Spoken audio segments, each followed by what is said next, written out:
Lower dump.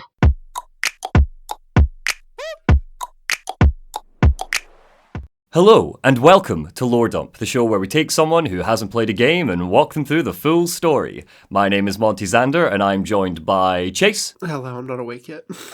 And Neil. Yeah, energy.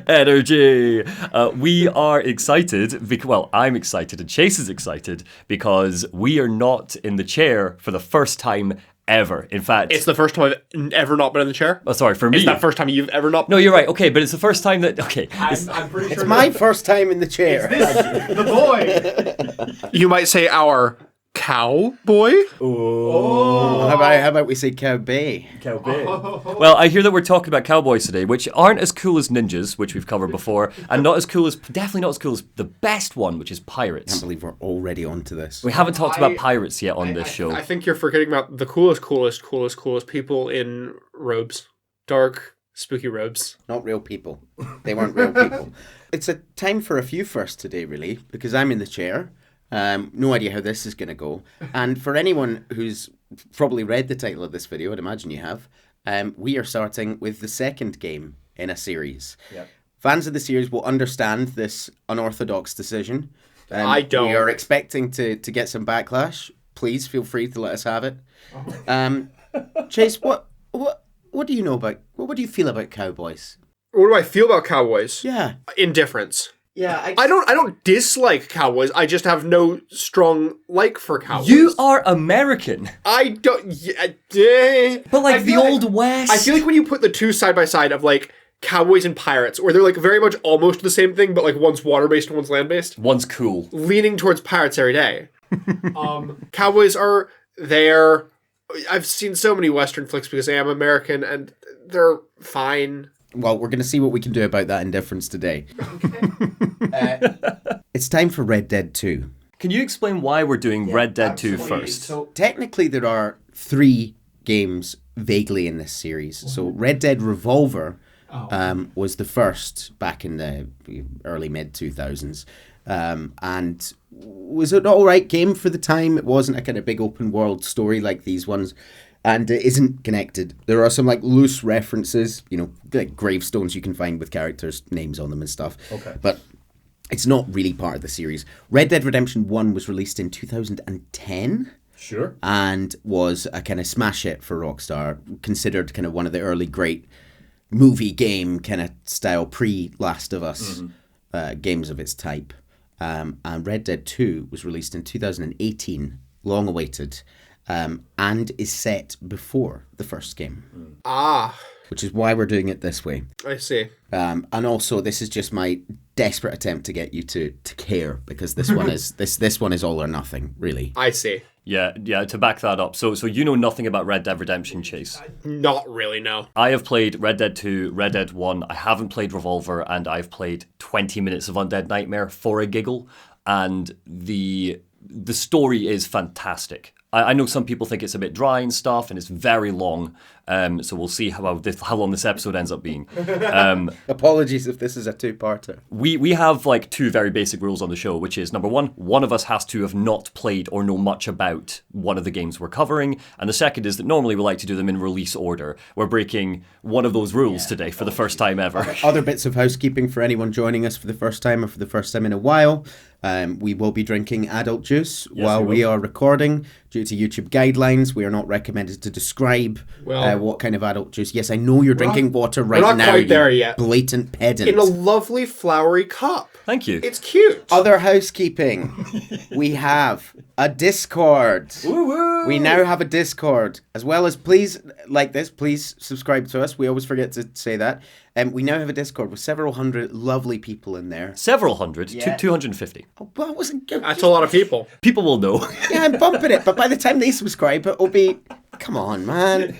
There are a couple of hundred lovely people in there, and everyone's making friends, and they're talking about games and wrestling and movies, and it's a very happy place. So please feel free. So Red Dead Redemption is a very serious game, right?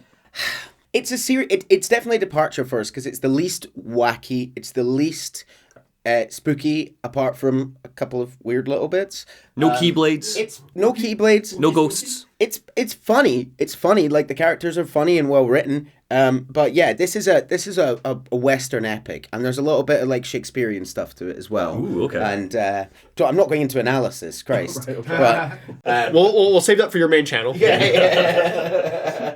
do you think we are? It took me long enough to do the PowerPoint.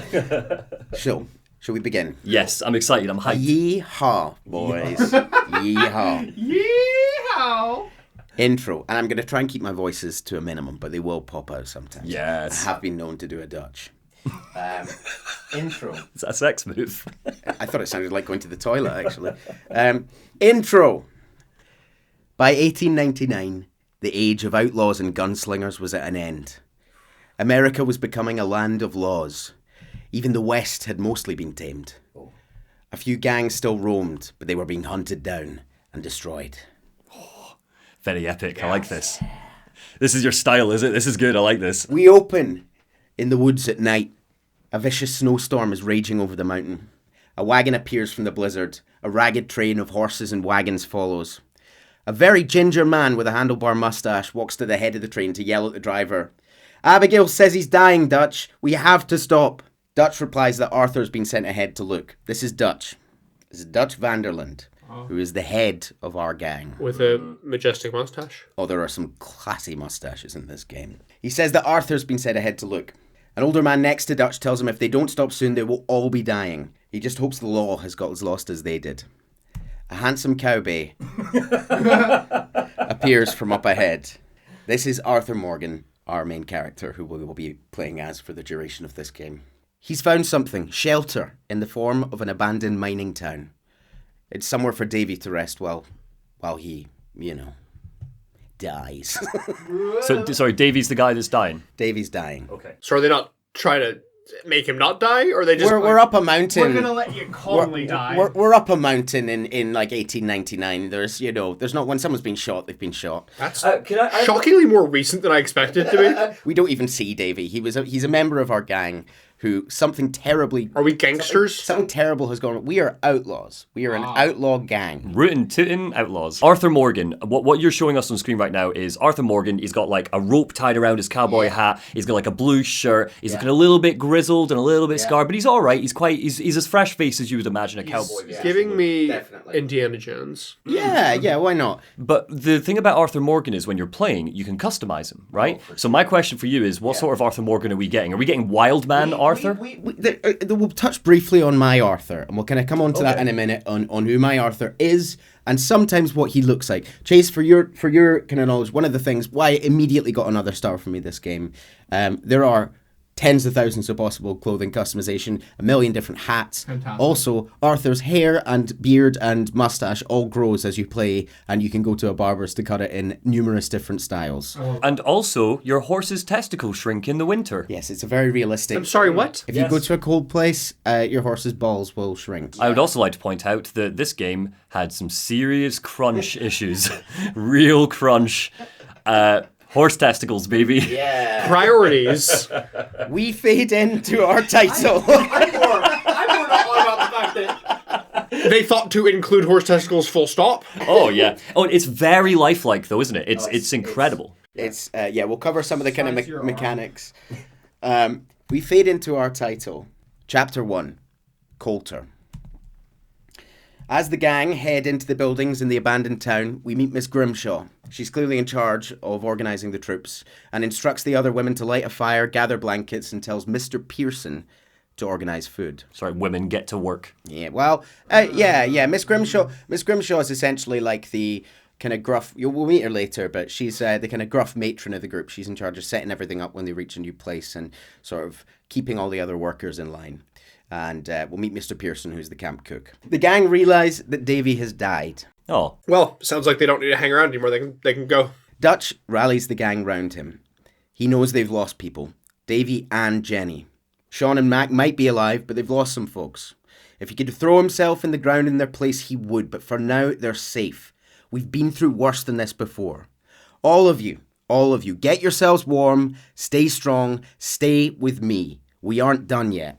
So Dutch really is like the leader. Oh yeah. This is like, Dutch's. This is the Dutch Vanderlyn gang. He's a very charismatic leader, and they all follow him without question. Cool. And he's very charming. He's a very good talker. Arthur pulls Dutch to one side and asks privately, what really happened back there on that boat? Dutch replies, we missed you. That's what happened. The gang have just done a job. Arthur wasn't there for it. It went wrong. They do split up, and as you know from playing it, when they're doing jobs, robbing banks and trains, as we'll get onto later, sometimes it's like a little group of them that does it, so Arthur wasn't there on that one. Arthur, it's clear as we go forward, is, in terms of muscle, Dutch's right-hand man. He's not the second leader or anything, but he's his sort of longest-serving disciple, almost, and he's sort of top gunslinger. So they ride out together, Dutch and Arthur, to look for food. While alone, Dutch tells Arthur that he's the only one he can really rely on to stay strong right now. Oofed. Arthur says, what about the money? Dutch says, it's stashed in town. It'll be safe for now. Another rider emerges from the dark. Who goes there? Another member of our gang, Micah Bell, is revealed. Gentlemen, he's found a homestead up ahead. Sounds like there's a party. Ooh. The three men head out to investigate. Arthur asks Micah if he's seen John. He says he hasn't. Arthur says things always turn out right for that boy. Arthur confronts Micah for his crazy behaviour back there. Mike acknowledges they lost a few folk, but that's just how it goes sometimes. Wait, what do you do? Just go and shoot him? I just went in blasting. Pretty much. He went Frank Reynolds on it. Arthur said, I'm glad you're feeling so good about it. Arthur and Micah, not really getting on very well. Bit of friction there. He clearly sees Micah as a bit of a crazy, and also Micah's a relatively new addition to the gang, like 6-7 months maybe. Oh, okay. So how long have they been together as a gang? Oh, we'll kind of get onto some of this. Arthur has been with them since he was 13, 14. Okay. And he's now like 30. I feel like, is it a kind where it's kind of just a revolving door of people into this gang? It's a family for a lot of people. People have been there their whole adult lives. It's a very kind of found family situation. But yeah, some people come and go. Charles, who we're going to meet soon, has been there sort of 6 months as well. So yeah, some new people come and go. But there's a core group. Any of these new people, I don't trust them. They're definitely our villains. To go back to Micah, you've shown us pictures of Dutch, Arthur, and now Micah. Micah is definitely the ugliest of the three. He is quite a ratty looking man. For anyone kind of listening along who's not played the game, Micah wears a kind of white hat, long ratty hair, and he's got a kind of magnificent handlebar mustache that sort of droops down and then goes all the way up and sort of massive chops at the side. droops under his eyes. Oh yeah. They've had a time of it though. They arrive at the homestead. Fiddle music can be heard playing from the inside. Oh. Dutch tells his two companions to stay hidden. One man at the door is a lot less intimidating than three nasty-looking degenerates. Dutch introduces himself at the door as a hungry traveller. "Hello, friend," he says. More men come to the door. Micah whispers to you. You're both sort of hiding behind a shed at the side. Arthur, we have a problem. He lifts a blanket on a cart he's hiding behind. There's a body in there. Oh. Nice. Unaware, Dutch keeps trying to charm the men at the door. More men are gathering at the windows. One draws a gun. Arthur and Micah emerge from hiding and blow the man away. A short and brutal firefight ensues. Our three degenerates make short work of it. It's clear that Micah and Arthur are both very good shots. And also, pointing out at this point, Arthur has superpowers. What?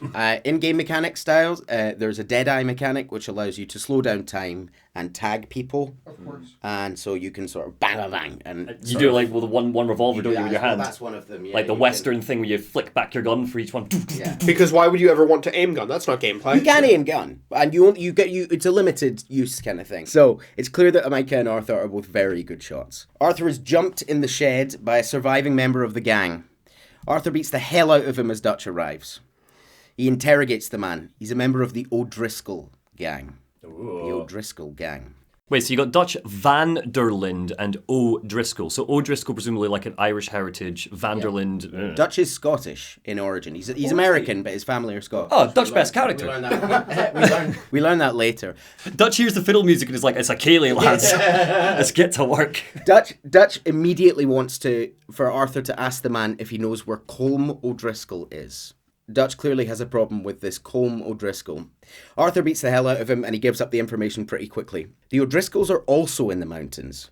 They are preparing to rob a train. Whilst clearing out the house for any valuables and food, we find some crackers. Yay. Oh.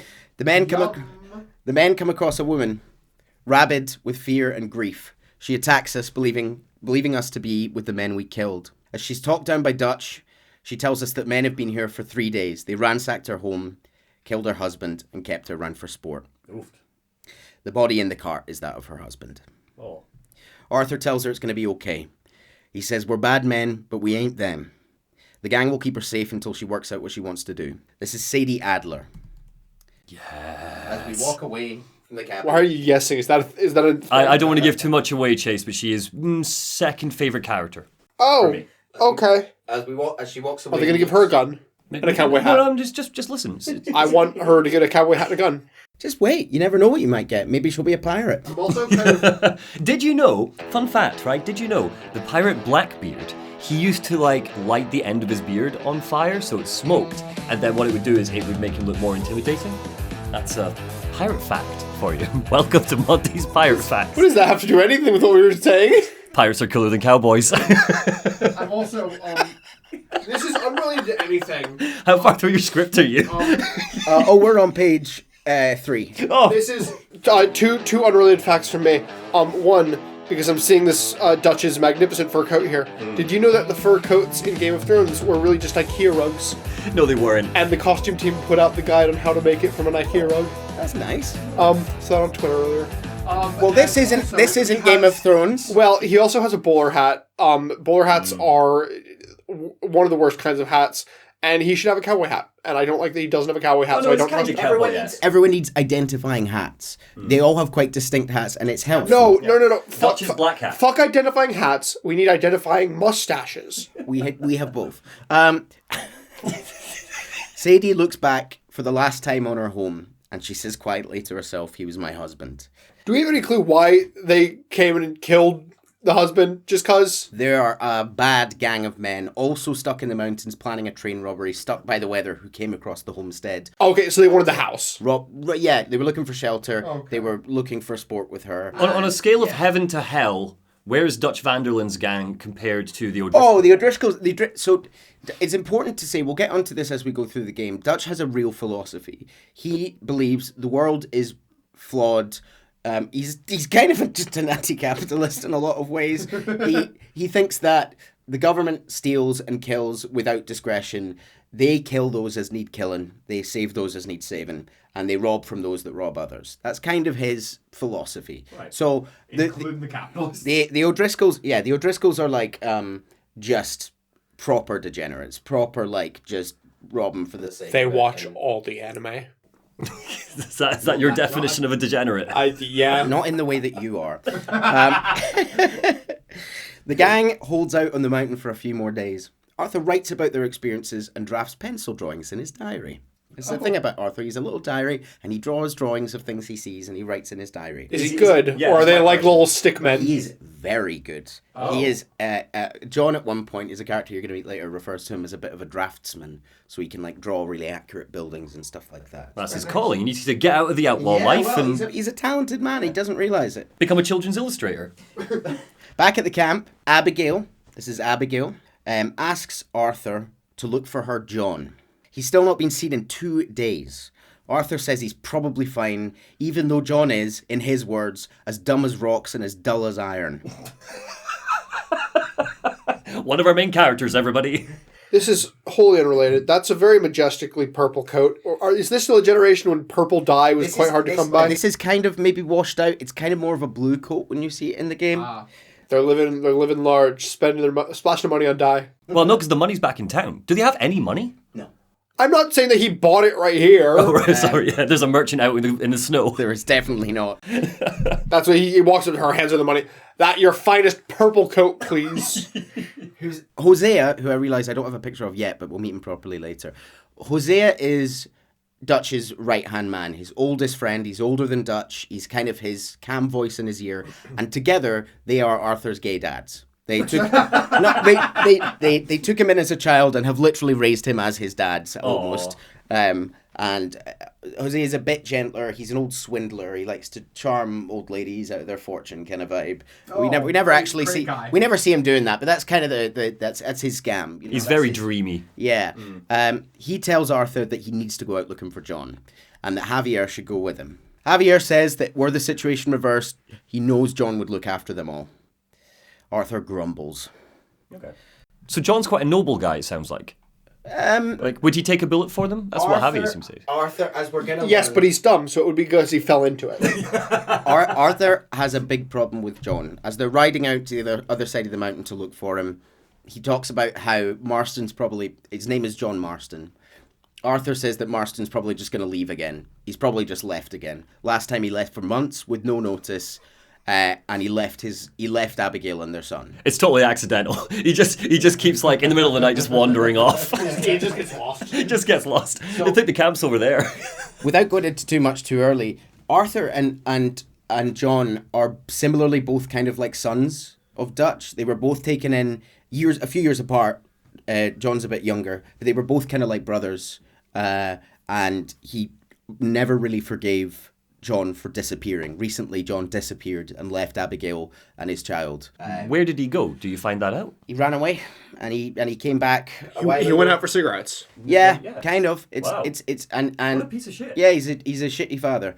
And Arthur resents him for this and has never really forgiven him, and it takes every opportunity to throw a jibe his way. The boys find John Oh, he's hot. alive on the side of a mountain. Sorry.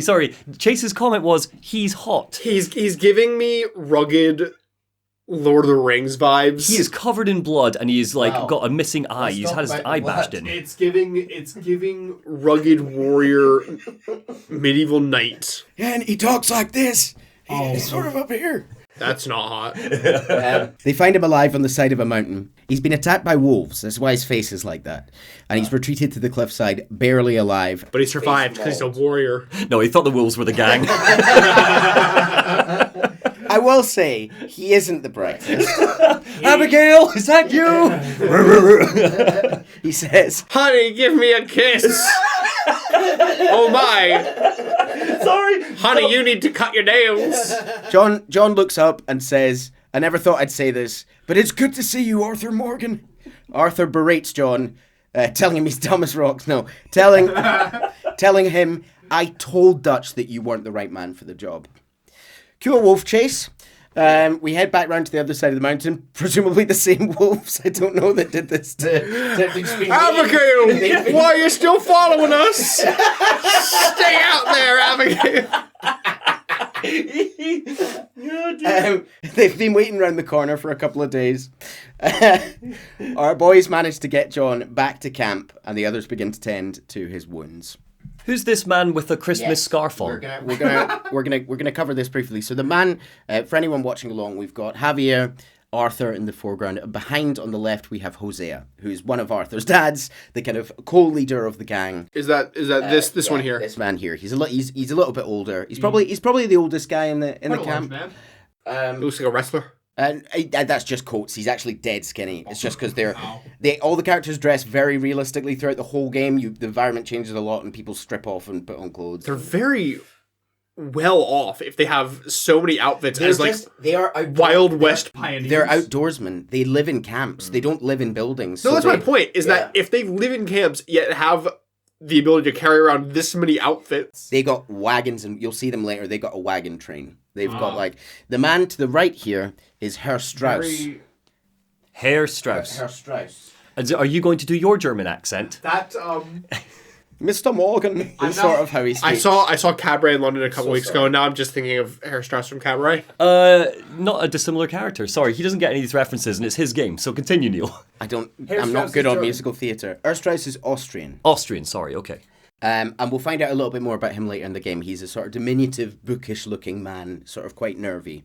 So a few more days passed, and Arthur muses that this is hardly the spring he'd been waiting for. He's a bit sassy, Arthur, and all this is about, oh, this is hardly the spring I've been waiting for. Back in one of the cabins a couple of days later, Micah, who we've met, instigates a fight with Bill Williamson, who's on screen here.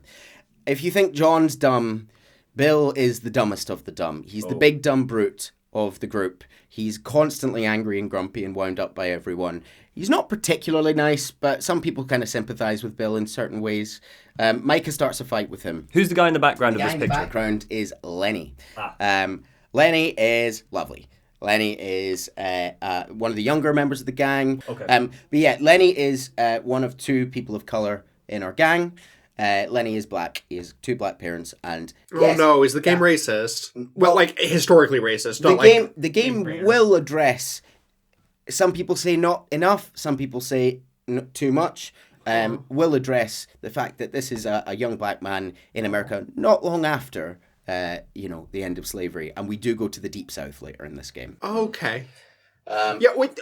Where's the game set currently, at least? So, or like, where's the span? Good question. These are fictional states, but they What? are... Why? Well, it's like Grand Theft Auto, where none of the cities are actually real-life New American York City's cities. Liberty City, for example. Yeah. I mean, the city, sure, but why change the states? So it's because the map is huge, but it kind of crams in different biomes, and some of them are sort of an amalgam of different states. From my limited knowledge, so Le Moyne is one of the biggest states, and as you might guess from the name, the kind of French-sounding name is kind of an amalgamation of like Louisiana, but with a wee bit of like maybe. Like some northern neighboring states, so it's kind of swampy, but then foresty to the north. We go to the And bayou. Then there's like, That's my Louisiana accent. Anyway, Bill is wound up into a fight with Micah, and they end up face to face, and they're kind of ready to punch, big strong men. And Dutch bursts in and asks them what the hell is going on. He knows they've been cooped up in this mountain. They need to get out. He takes the boys. I heard coked up, and I'm like, they're doing some things in that shed. This is why he's dumb as rocks, because he's been on the rocks. It was legal at that point, right? It was in your fizzy drink. Was it in America at that point? Yeah, it was near Coca-Cola. Oh, it was. You're right. Yeah. Do they go to an old fashioned like soda saloon? No, but you do go to. We do go to many other saloons, but soda wasn't. People weren't drinking soda in the places we're going to, right? People are drinking whiskey, moonshine. At one point, Arthur says, $1 for a whiskey? And the guy says, it's scotch. The good stuff. And Dutch walks up and he goes, my homestead.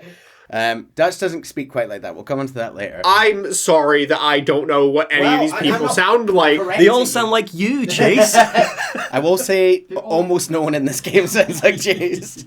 It says... Don't know how to take that. I'm saying you sound like a modern man. Of course.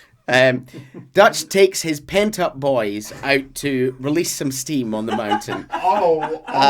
They want to wrestle with some men in the mountain. Let off some steam. Just coming on to page 4. How many pages do you have? 120 odd.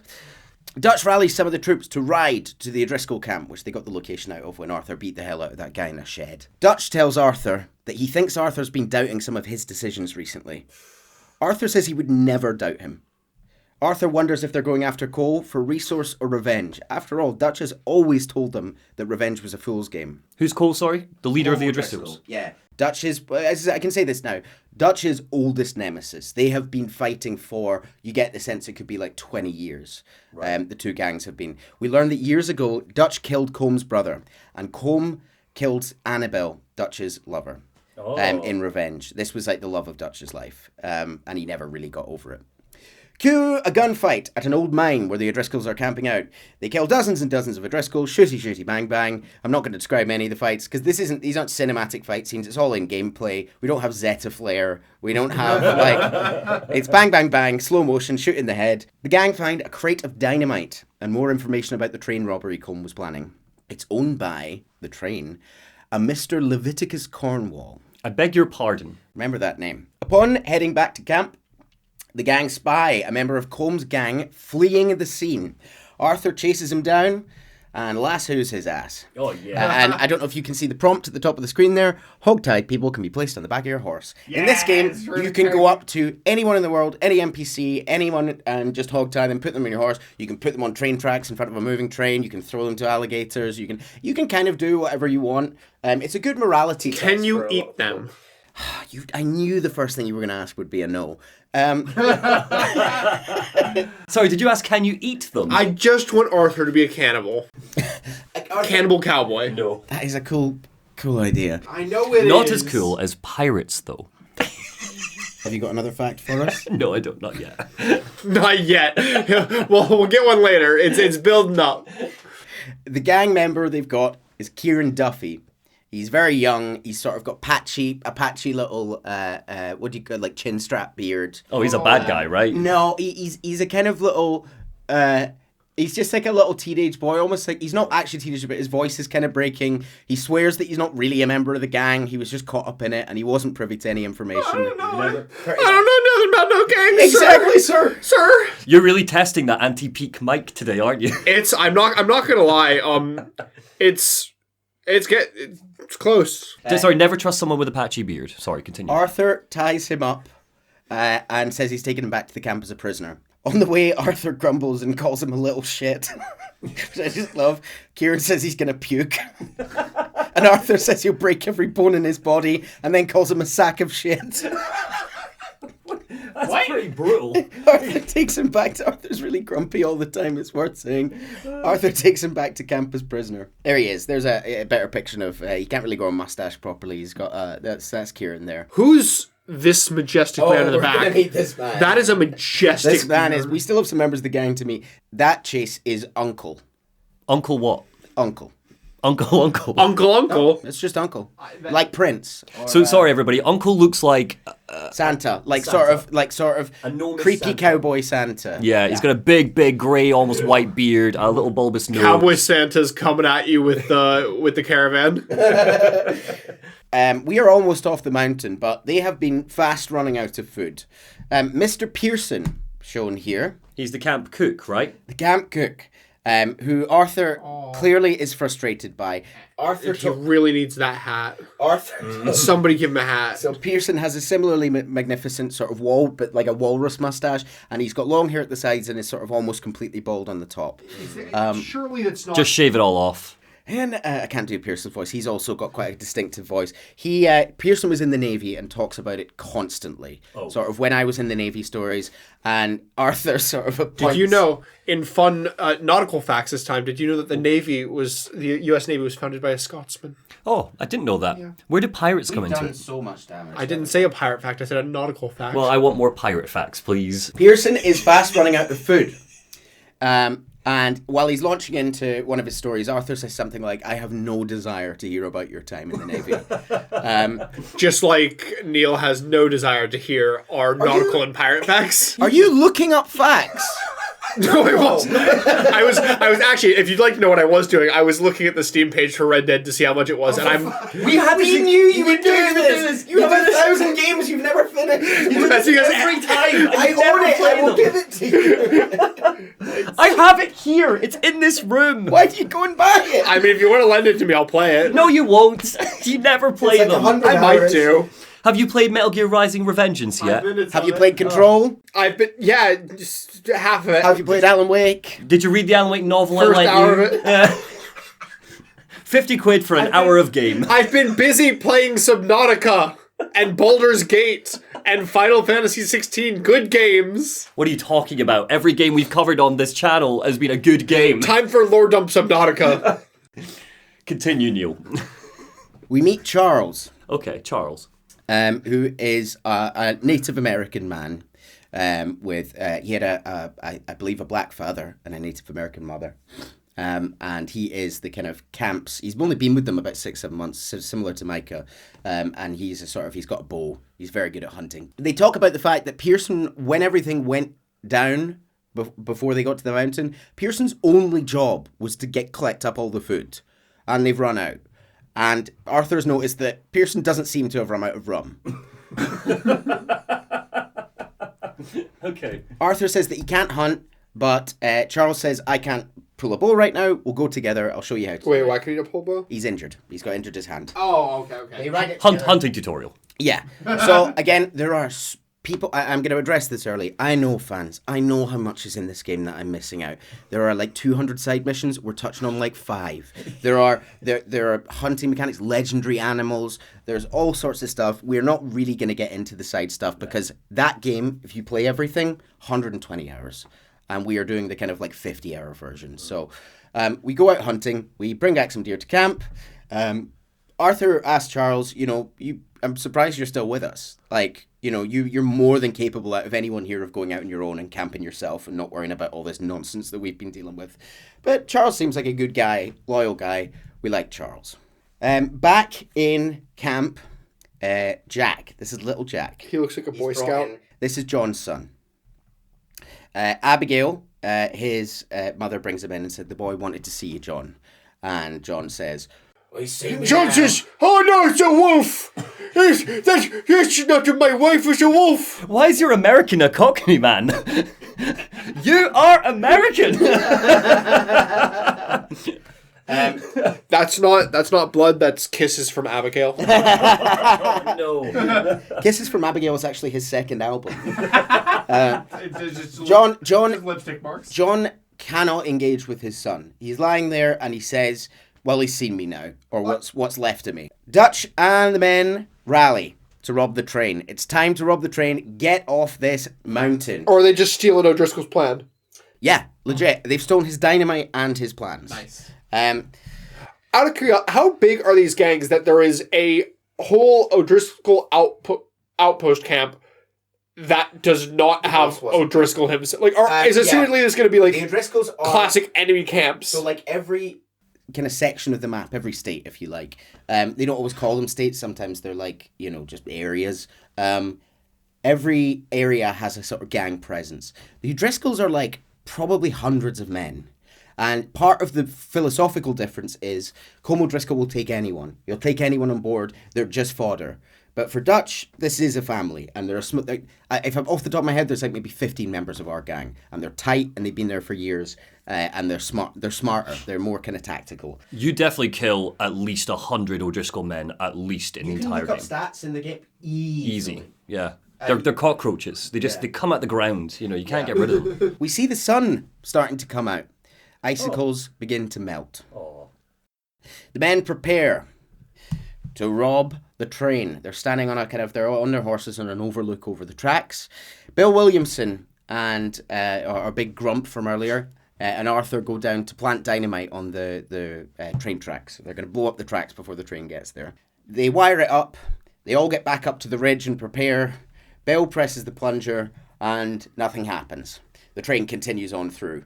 He and Arthur have entirely failed to rig up the dynamite. Sorry, who rigged it up with Arthur? Bill.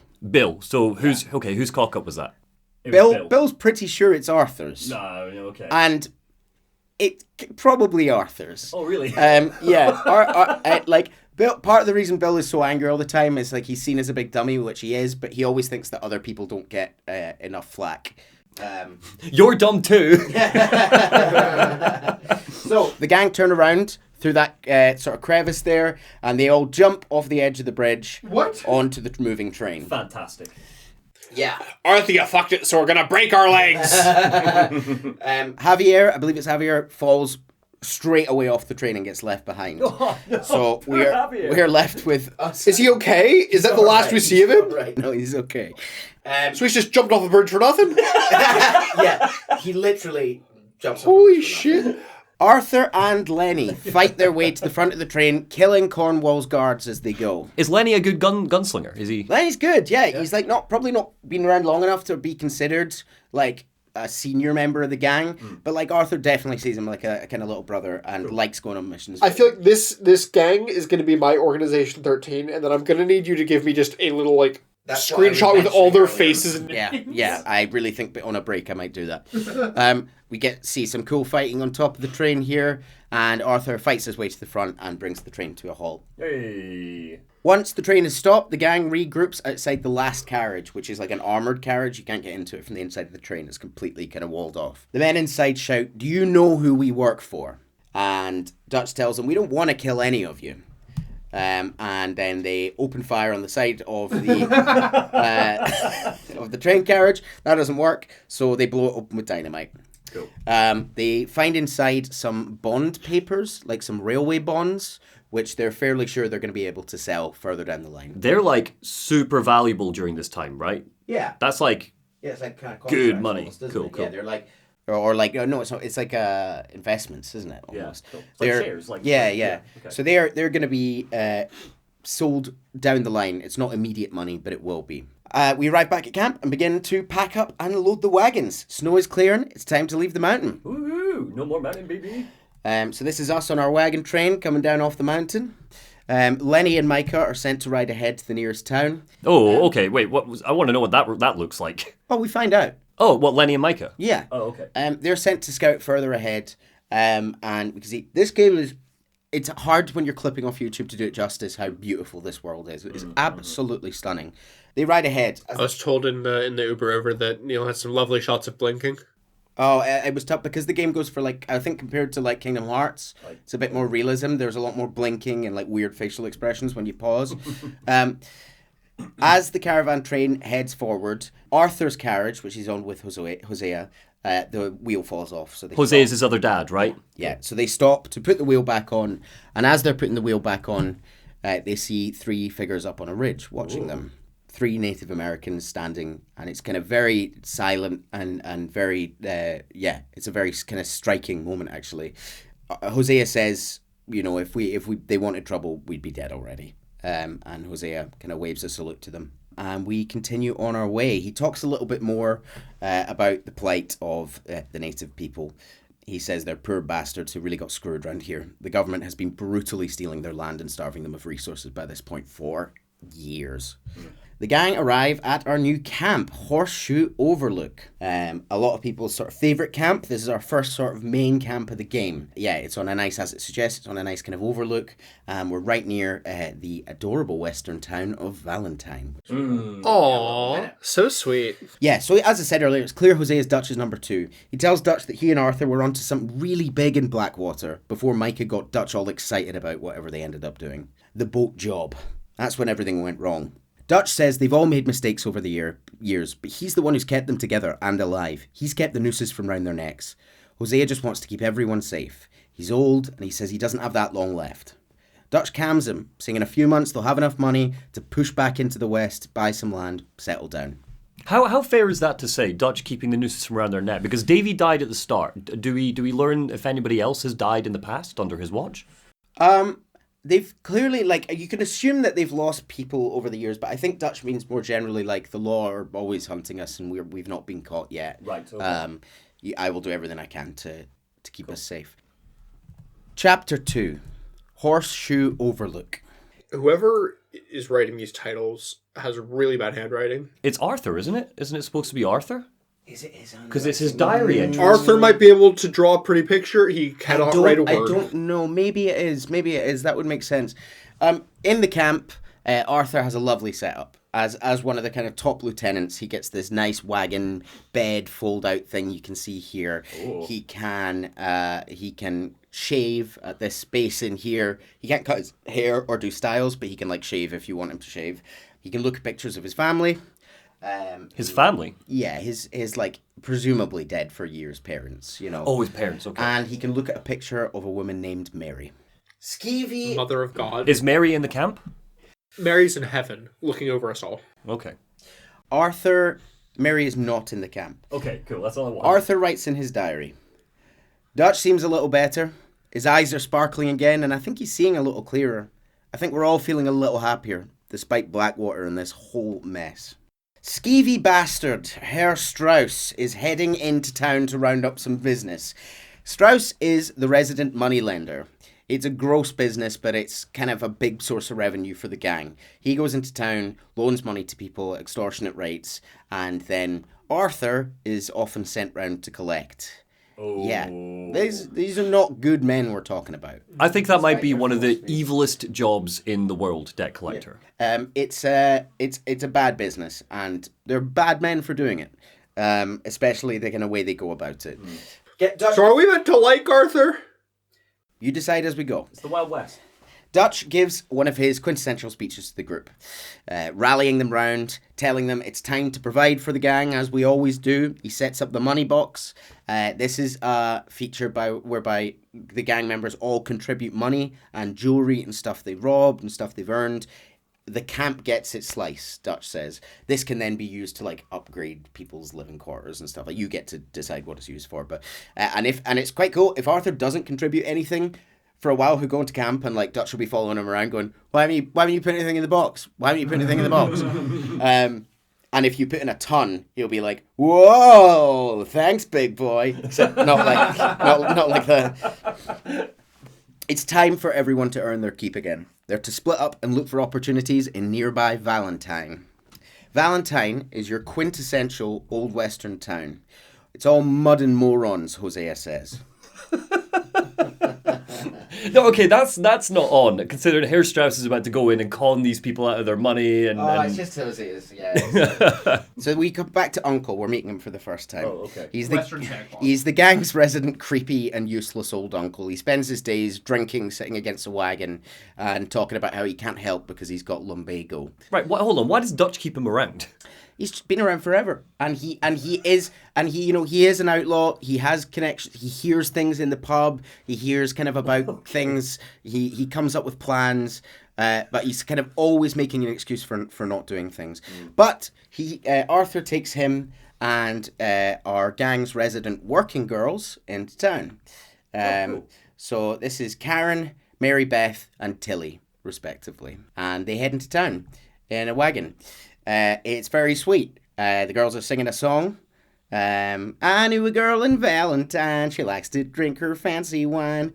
It's like a sea shanty. Yeah. Do they already know songs for every city they go to? I don't know. Maybe it's just 3 syllables. Maybe they can put in other towns. It's like I'm not sure. I know the girl in Glasgow. 2 syllables. You had one rule. You could have done Edinburgh. You know. When they're on the way, they come across a man whose horses have run away from his carriage.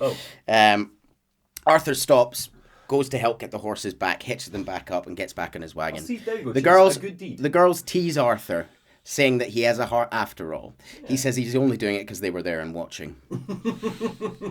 The girls get to work looking for opportunities in the hotel and saloon. So yeah, quintessential Old West. You've got hotel, the doctor, the gunsmith, and then the saloon, which has a barber in it, and a guy playing piano, and you can go in and get drunk.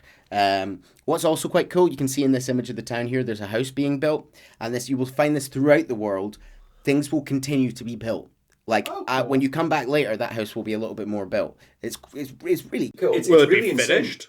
Yeah. By the end of the game, it's finished. You can. You know how people used to say like, oh, you can follow an NPC and see what they do. No, you can. You pick an NPC in town. There's videos on YouTube. Get up in their house. They go to work. They go to the pub at the end of the day. They stagger home drunk. And their work will be cutting down a tree. You will watch the tree with his axe, and eventually, maybe an hour later, the tree will fall. That tree will be gone for the rest of the game. It's very cool. It's also, I should maybe point out another of the mechanics at the moment. You can interact verbally with every single NPC in the game.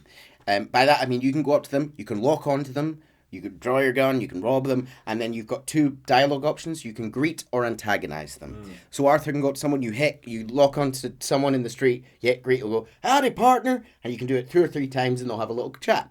Howdy partner, how's your day going? Not bad. Antagonize, he'll be mean to them. He'll just go up to someone and go, you look at you, you ugly sack of shit. and they'll get upset. Some people will fight him. And people have come up with a really fun trend online, which is called greet, antagonize. And I don't have any examples to hand, so I'm going to make one up. The idea is all the conversations are like a 3-part conversation.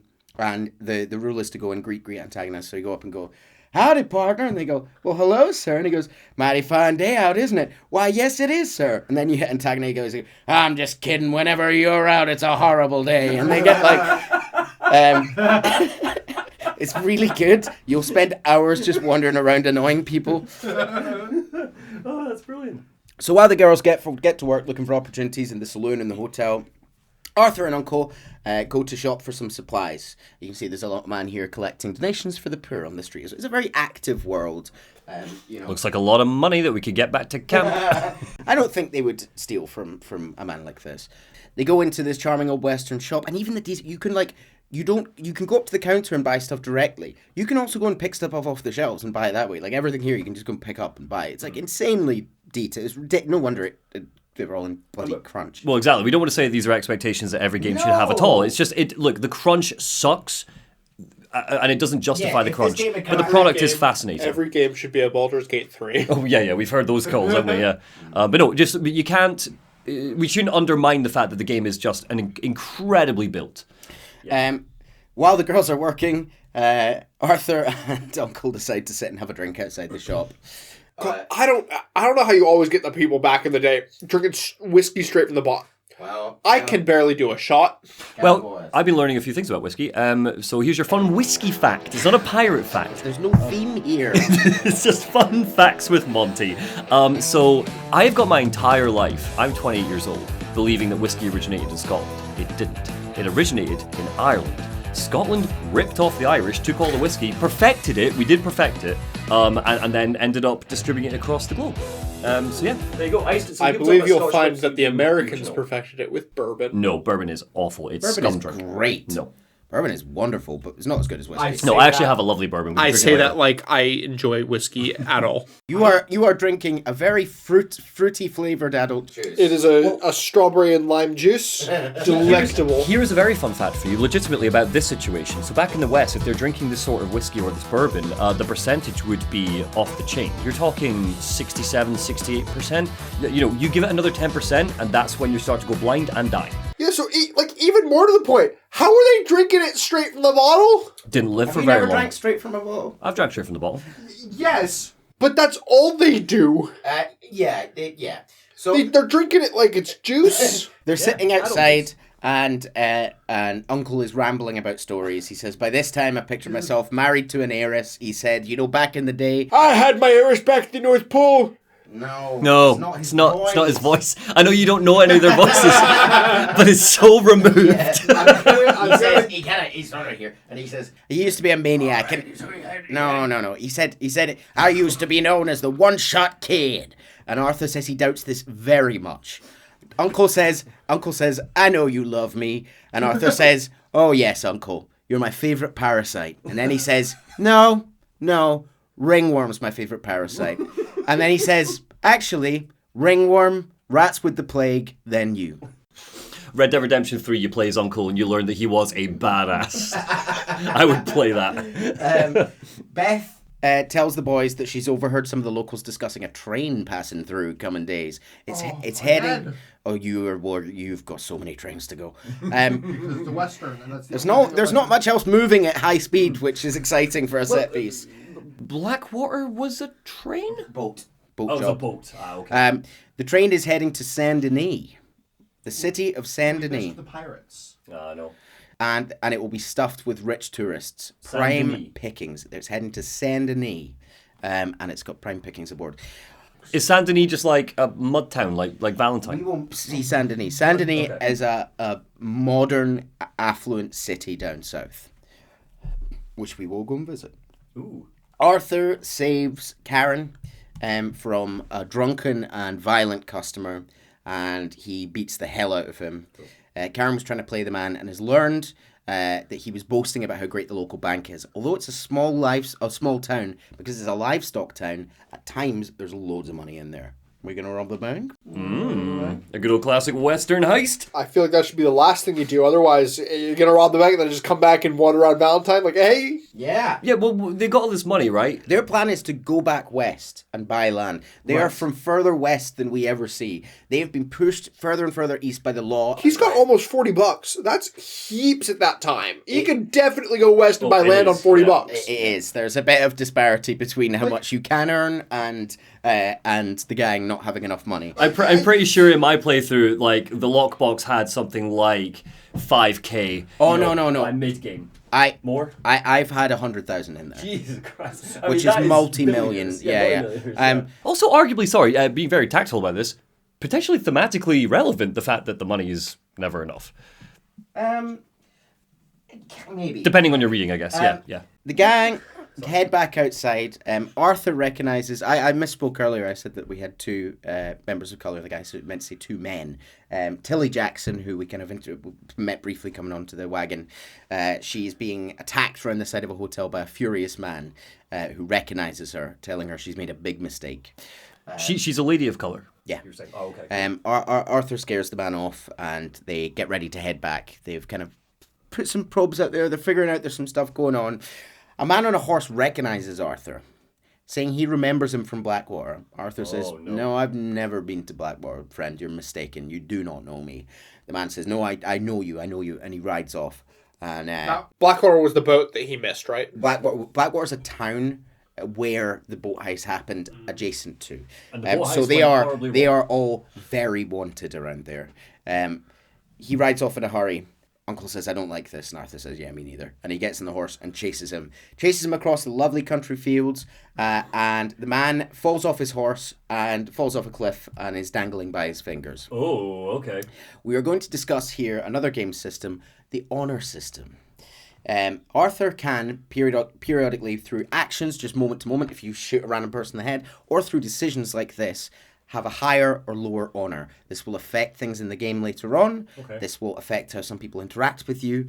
And I'm going to explain for the purpose of this playthrough, because people like to play bad Arthur, good Arthur. So are we making choices? No. Cool. We are playing as an Arthur that is making honourable decisions in my playthrough. In my mind, that is canon. Yes. And I was going to say that we Again- should sit down next to him, cut off his fingers one by one, and let him we're going to have him dangling by his middle fingers, and then we're going to give them each a kiss, I would and argue... then you shoot him in the head. I would argue that your playthrough, Chase, Would be chaotic. chaotic, yes, but also just less meaningful and fulfilling than your playthrough. Yes. I don't It's called Red Dead Redemption. I don't need thematic good shit. I want to play a Chaos Goblin.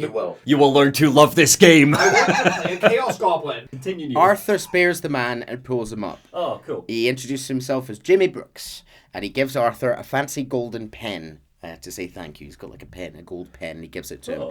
And eventually Arthur says to him, he shakes his hand and pulls him in, and Arthur says, I was at Blackwater. I killed people. Maybe I should have killed you. Should I have killed you, Jimmy Brooks?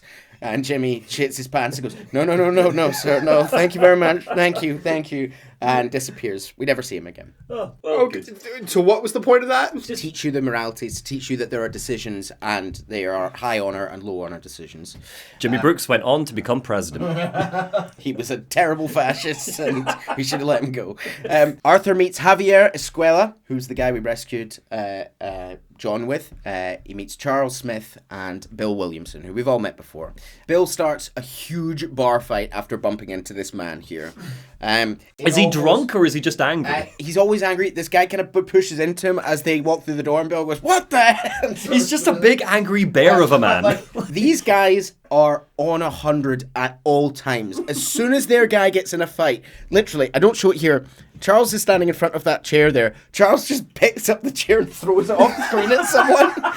It goes immediately crazy. Arthur is picked up by a large man and thrown out of a window onto the street. This big man, whose name I believe is Owen, they have a brutal fight in the street, and it was a kind of fun fight inside. And slowly the music becomes a bit jangly and discordant, and it's really unpleasant piano as they're fighting, and the whole town gathers round to watch. Eventually, Arthur gets him on the floor and just starts beating his face over and over again. Oh, no. It's very uncomfortable. Oh, dear. He doesn't kill him. And they're both covered in mud, and they're rolling around, and Arthur just keeps hitting him until all of a sudden this rather sweet man gets in the way and begs him to stop. Arthur is a bit of a... I know we were joking earlier about how John is thick and Bill is thick. I don't want to assume too much here, right? But Arthur is pretty brutal. Arthur Just mindless violence for the sake of it. Arthur definitely has a switch, yeah, for sure. Right. This very sweet mustachioed man, who's a sort of a bit of a sorry figure, he's sort of coughing and he sort of begs you to stop, and Arthur sort of comes to and walks away from the crowd. Where we meet Dutch. And Dutch says, "Are you making friends already, are we?" And he brings with him a man that Arthur knows. And can I just point out very quickly, Dutch's suit, the black suit, the iconic black suit, basically my wedding suit. I saw earlier the embroidery flowers and stuff. It's just basically my black embroidered flower suit. It's beautiful. Dutch says, "Look who we found sniffing about," with an immaculately dressed man in heel with a magnificent top hat. This is Josiah Trelawney.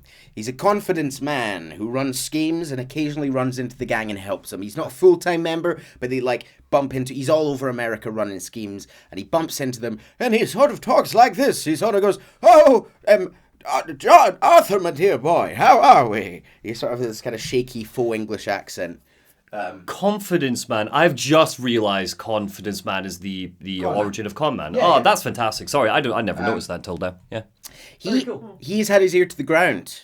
and says that as well as the money they left behind in Blackwater, Sean is also still there. We haven't met Sean yet. We mentioned at the start of the game that he had been kidnapped. He's held captive by bounty hunters. Oh, no. So we going back Blackwater? No, we are very wanted. We can, right? No, I mean, as in, we can try to. We can try to. Yeah. So I wasn't going to explain this till later, but like sorry. Blackwater is in the kind of southwest of the map, and if you try and ride into that area, immediately within about 10 seconds, bounty hunters will surround you and immediately shoot you in the head. So you cannot get to without mods. You can't get there until later in the game. Okay, but there is a point in the game where we are. Oh, for sure. It exists tangibly in the world. It exists on the map. You can go there. Try to go there. Yeah. I will also say that about 50%, how big this game's world is, 50% of the first game's map is recreated in 2. And we don't even get to it until later in the game.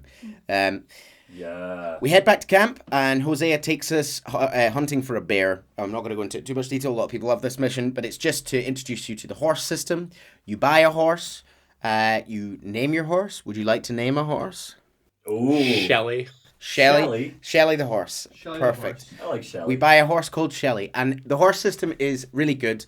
You can, obviously, buy new horses. You can have a stable of them. You can buy and upgrade saddles. I would have so many Groom your horses horse. in my Mojo Dojo Casa wagon. You can brush your horse. You can pet it and feed it. And there's a bond system. There's like 4 levels, and when you Can I romance my horse? you fully bond your I'm Romance, gonna yes. you can't, but I'm gonna come on to a funny point here.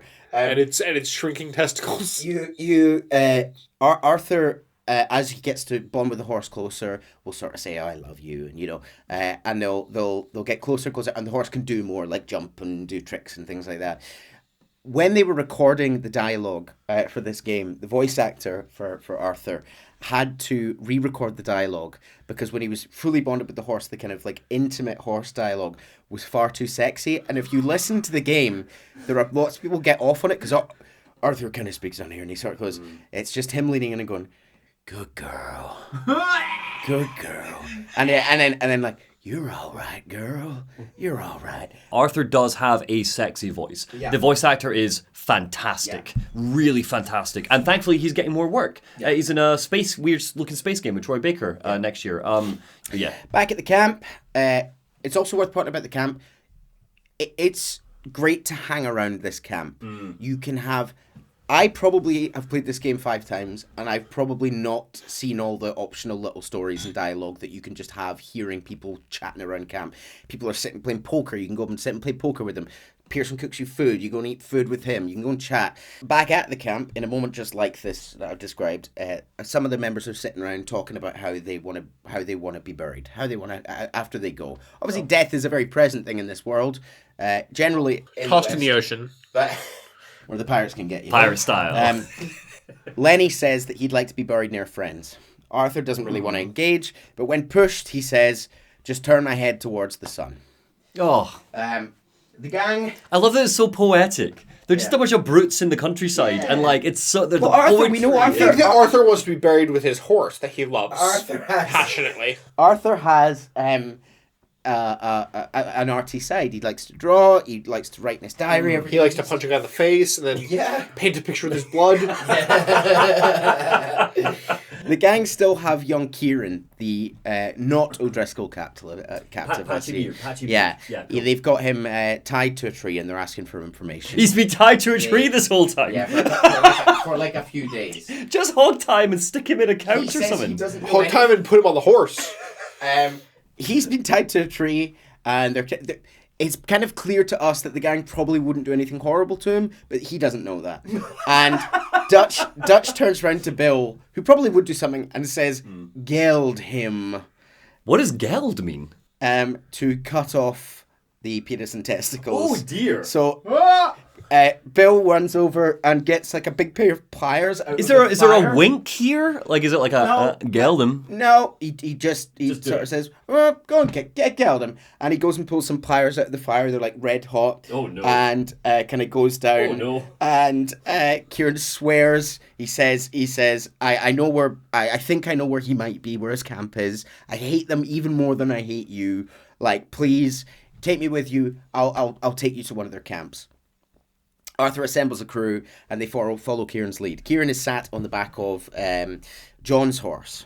John says it's very strange to be riding with an O'Driscoll, and he keeps saying, "I'm not an O'Driscoll." And John says, "You sure as hell look like an O'Driscoll. But God, you smell like one too." Arthur and Bill bicker, as they often do, over some throwing knives like an old married couple. No. This point, they find their way to the O'Driscoll camp, cutting down dozens, bang, bang, bang, hail of bullets and knives. At one point, Arthur is thrown to the ground by the last man left in the camp, this horrible-looking old man who points a gun in his face. And, like, Arthur is defenseless on the ground, gun in the face, pulls the trigger, bang. The man collapses dead, and the camera pulls round to show young Kieran holding a smoking gun. Yay! Okay, sorry, I guess we can trust Patchy Beard after all. He's asking Arthur. Is Patchy Beard joining the family? Arthur is... What's his name again? Kieran. There is, at this camp, crucially, no sign of Colm. So Arthur immediately gets up, puts a gun in Kieran's face, and says, basically says, "You set us up." And and Kieran says, "If I was trying to set you up, why did I save your life there?" Yeah. And Bill Williamson comes around and goes, "He's got a point, Arthur." They kind of... Arthur dumber than Bill. No. Arthur's probably top half intelligence in the gang. Oh wow. He says Arthur lets Kieran go, saying he's free to go. You can leave now. We're not going to keep you captive. And Kieran says, "I can't go. Colm will kill me. I'm one of you now." And Arthur says, "Give me a break." Arthur and Dutch are speaking back at camp. Arthur wants to know if they're ready to head back west yet. Feels like things have changed. Feels like the whole world's changed. They don't want folks like us anymore. We're being hunted. Did they ever wanted folks like them? Dutch says... Oh yeah, no, prior to laws. Like, Wild West, literally laws didn't exist, right? That's my understanding of it. I mean, it definitely there was more of a use for men like this, but now the army is everywhere, and the police, there's police in big towns, and there's we're in the wilderness for most of this. Anyway, I've got my first one in. Anyhow. Oh, will it work then? So, Arthur says, they don't want folks like us anymore. We're being hunted. Dutch says, "We are smarter than them, Arthur." Whoa. That's how he speaks. "Only the feeblest of men take jobs in the government." Sorry. It's a good line. Apropos. Dutch's partner, Molly. So Dutch has a girlfriend, Chase. Her name is Molly O'Shea. She's very Irish. Cracking dress. Yeah. She said she's very Irish. Well, there is some. I see some Irish green there. She's reading a book, and she pipes up and says, "Arthur, we just have to trust Dutch, okay? Just trust him." Lenny rides into camp. You asked where he'd gone with Micah. They had ridden ahead to the next town, Strawberry, a town called Strawberry. I hate these town names. They're great. To scout ahead. Yeah, it went bad. Micah's been kidnapped. The men in Strawberry tried to lynch Lenny. Lenny? Lenny. Oh, no. Yeah. Oh, no. Okay. Yeah, he managed to escape. He says there's talk of hanging Micah. Arthur says, "Here's hoping." And Dutch says, "Arthur!" And Arthur says, "What? The fool brought it on himself. You know my feelings about him, Dutch." Micah's ratty hair, right? Micah ratty hair likes to blast. Just started blasting. We can leave him. Dutch tells Arthur he has to go and rescue Micah. But before that, he needs to take Lenny into town for a drink to calm down. He's clearly very shaken up. And he grabs Arthur and he says, "No crazy business." And Arthur says, "I've given that up. Quiet pints with Lenny. As of the last hour. Specifically drink related. Lenny is one of the members of the gang that Arthur is clearly very fond of. He doesn't take jibes at him. He's clearly concerned if he's okay. Arthur is like a big brother to everyone, but there's some members of the gang who he's clearly got a lot of time for. Sees him as a little brother. Lenny's a very good egg. Now is probably the best time to mention that this episode is sponsored by our merch store. So Lore Dump has a merch store where we sell t-shirts, mugs, your stickers, your usual stuff. And very, very recently, as of a couple of days prior to the release of this video, we released our latest t-shirt. So long-time members will know that we covered the Remedyverse recently, Alan Wake, Quantum Break, Control, etc. And friend of the channel, Pleo, has designed a brand new t-shirt for us to sell on the store. It's the Egg Etc. t-shirt. It is fantastic. It incorporates the geometry of Control, it incorporates the light aspects of Alan Wake, and of course, it incorporates the egg from Quantum Break. baby, yeah, Egg, etc. So now available on the merch store, links in the description, underneath the like button, the subscribe button, and the Discord button. And can I just say on a personal note, thank you so much to the Lore Dump merch store for choosing to sponsor us today. It's our first sponsorship on Lore Dump, and it means a lot. It really does. We're going places. We are. Anyway, back to the episode. The boys head to the bar and sit down. Lenny says, "Just one drink, Arthur." Arthur says, "Of course. No big drama." No big what, sorry? Drama. There is an annoying drunk sitting at the bar next to them who is trying to wind Lenny and Arthur up as they're having a drink. At one point he just says to them, "My lord, you men is dull." What, are they not rising to him? Well, as the man continues to talk, the camera pulls in on Arthur's face, and the music swells, and the noise kind of drowns out, and we see his face getting kind of contorted, and we have the option to hit the man, threaten the man, or charm the man. Arthur, in this case, chooses to charm the man. Oh, okay. He says, "Listen, buddy, you're a charming fellow, one of the best, but me and the kid are just trying to talk business, no offense intended." And the man wanders off saying, "I was trying to be friendly." Chase, the boys have more than one drink. How many drinks do they have, Neil? Impossible to say. We get a compilation of their drunken antics and snippets of conversation throughout the night as the night gets crazier and crazier. There are like a mixture of silly moments in here, sweet moments in here. There's a moment here on the balcony where they're both laughing and giggling, and Lenny suddenly says, "Why weren't you ever married?"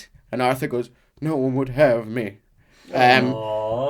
I forget my favorite moment in this. At one point, and I've screenshotted this so you can see it. At one point, it looks like a fight's about to break out. It's very blurry.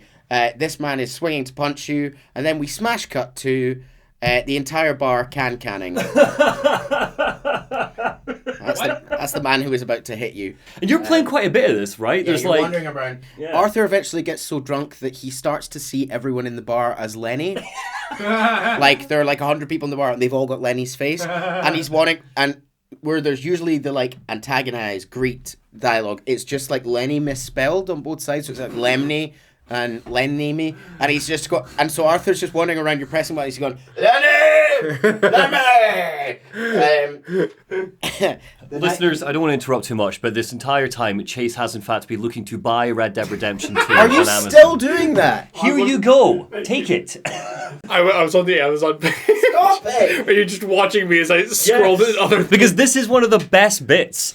Yeah, you're talking through one of the lovely bits. This game gets less lovely. This is really like a real moment the fan base love and talk about. Yeah. So no, put it away, put it down. Enjoy the can and the million Lennys. Enjoying the million Lennys. So, and there's the night ends with Arthur running away from the law, running away from the sheriff. It's all in slow motion, and he's shouting, "They'll never take me alive!" and "Life, liberty, and the pursuit of happiness." He awakes the next morning on like the top of a hill overlooking the town under a tree and is violently sick. On a mission after this, the next day, we rescue Reverend Swanson, the gang's holy man. Oh. We'll see him in a second. He's the ginger guy from the very start of the game. He's been drinking and gambling and gets himself stuck on some train tracks. Classic priest things. Yeah, he's a very troubled man. Arthur eventually manages to free him, and they literally, like the second the train steams past, they get themselves out of the way. Reverend Swanson is furious, saying, "You threw me off a bridge," which he didn't. And he cuts a sorry figure, does Reverend Swanson. He's a very pained man, but we take him back to camp, put him to bed, and Miss Grimshaw, who I've mentioned a few times, who's sort of in charge of the day-to-day of the camp, she asks what happened, and Arthur replies, "Just the usual. Poor bastard." Oh, does he just get drunk and wander off? He's got an alcohol and a morphine problem. Strauss, we go and do some work for Strauss. I mentioned what Strauss does. The moneylender. Arthur... I thought that we only stole from people who stole.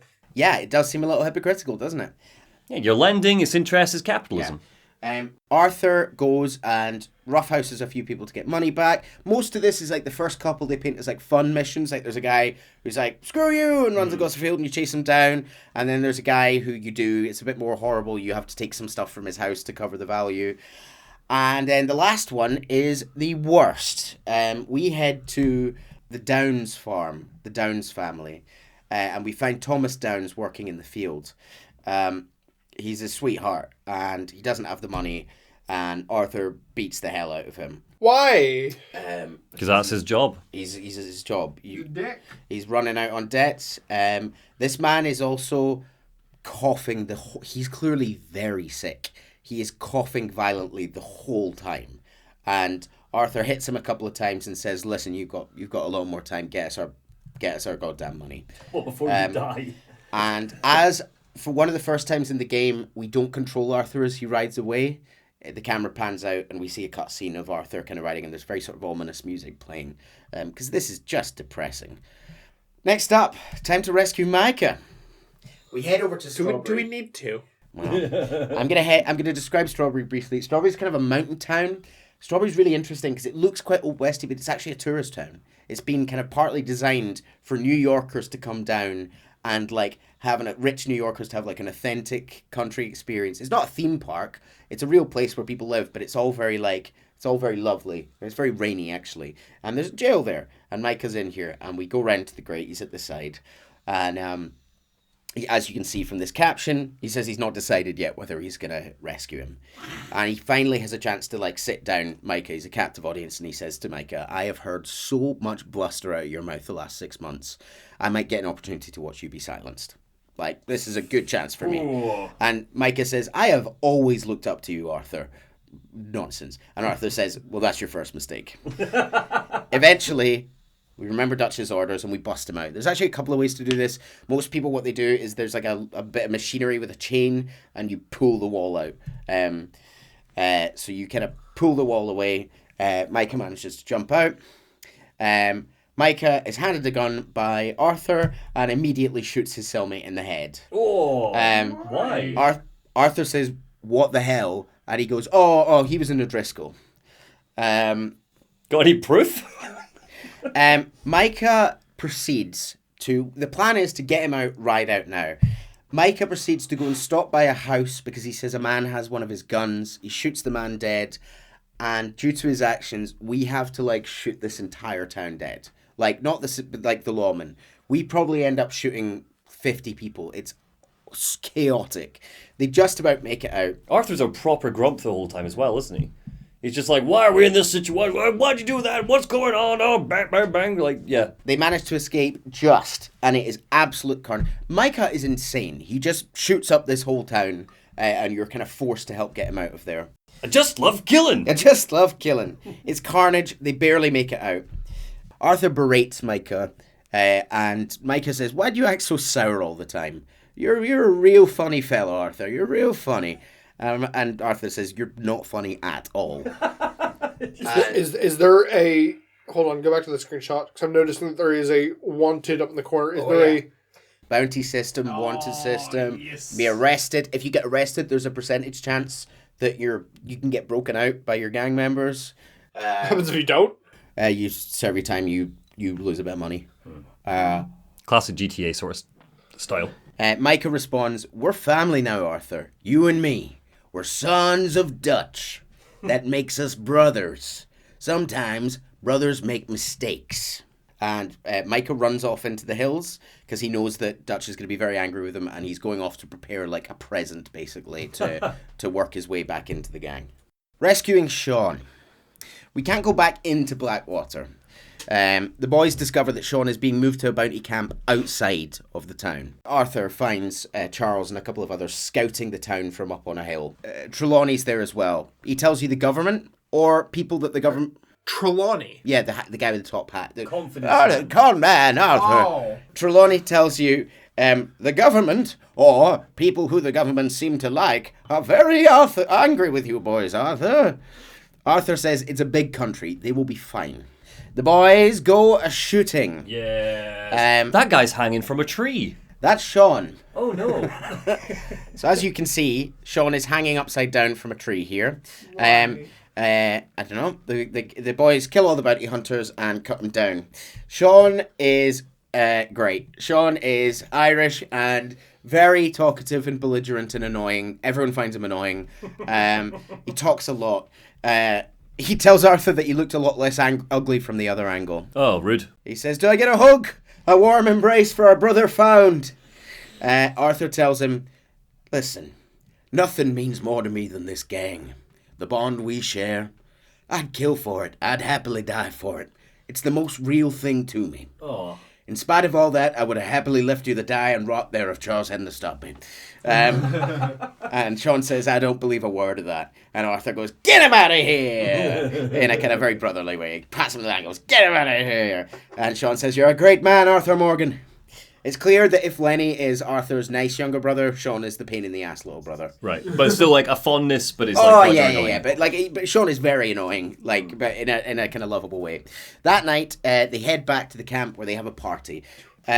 Periodically, you will have like parties at the camp where they'll stay up late at night. You can stay up as long as you want. People will like play music, sing songs, swap stories. You can get really pissed.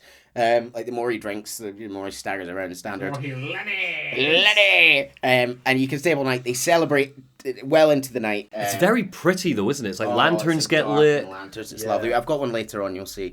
They swap stories. They've all been through the wars, but they're all still here as a unit. Mary. The next morning. Who's Mary again? His wife, question mark? No. Oh, the woman he's got the picture He's of. got a picture of Mary by his bed. Arthur is single. Hear that, Chase? Ready to mingle. So what I'm hearing is that he can go to the brothels. You can go into hotels and get a bath. Arthur gets visibly grimier. But not quite like that. Arthur gets visibly grimier the longer you play. Like the dirt accumulates, and he can go and wash in the river. He can go and get a steaming bath, and you can pay an extra 50p for like a woman to come in, and all she does is like wash your shoulders, and there's something kind of sad and tender about it because it's some of the only times Arthur like talks openly. He's in this little safe space, and he'll say things about how, oh yeah, things have been really difficult recently. Oh, that's really nice. Oh yeah, it's just been tough. And there's something quite sweet about it. But that morning, back at camp... So I have a question. So you have your working ladies. None of the camp members necessarily consort with the working ladies. Well, they consort, but they don't pay for services. They do. Oh, they do. Right, okay.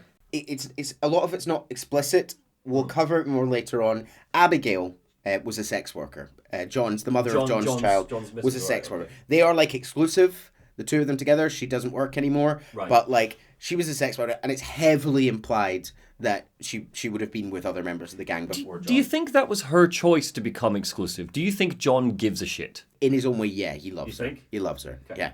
Yeah. The next morning, Arthur wakes to find a letter by his bed. It's from his former love, Mary.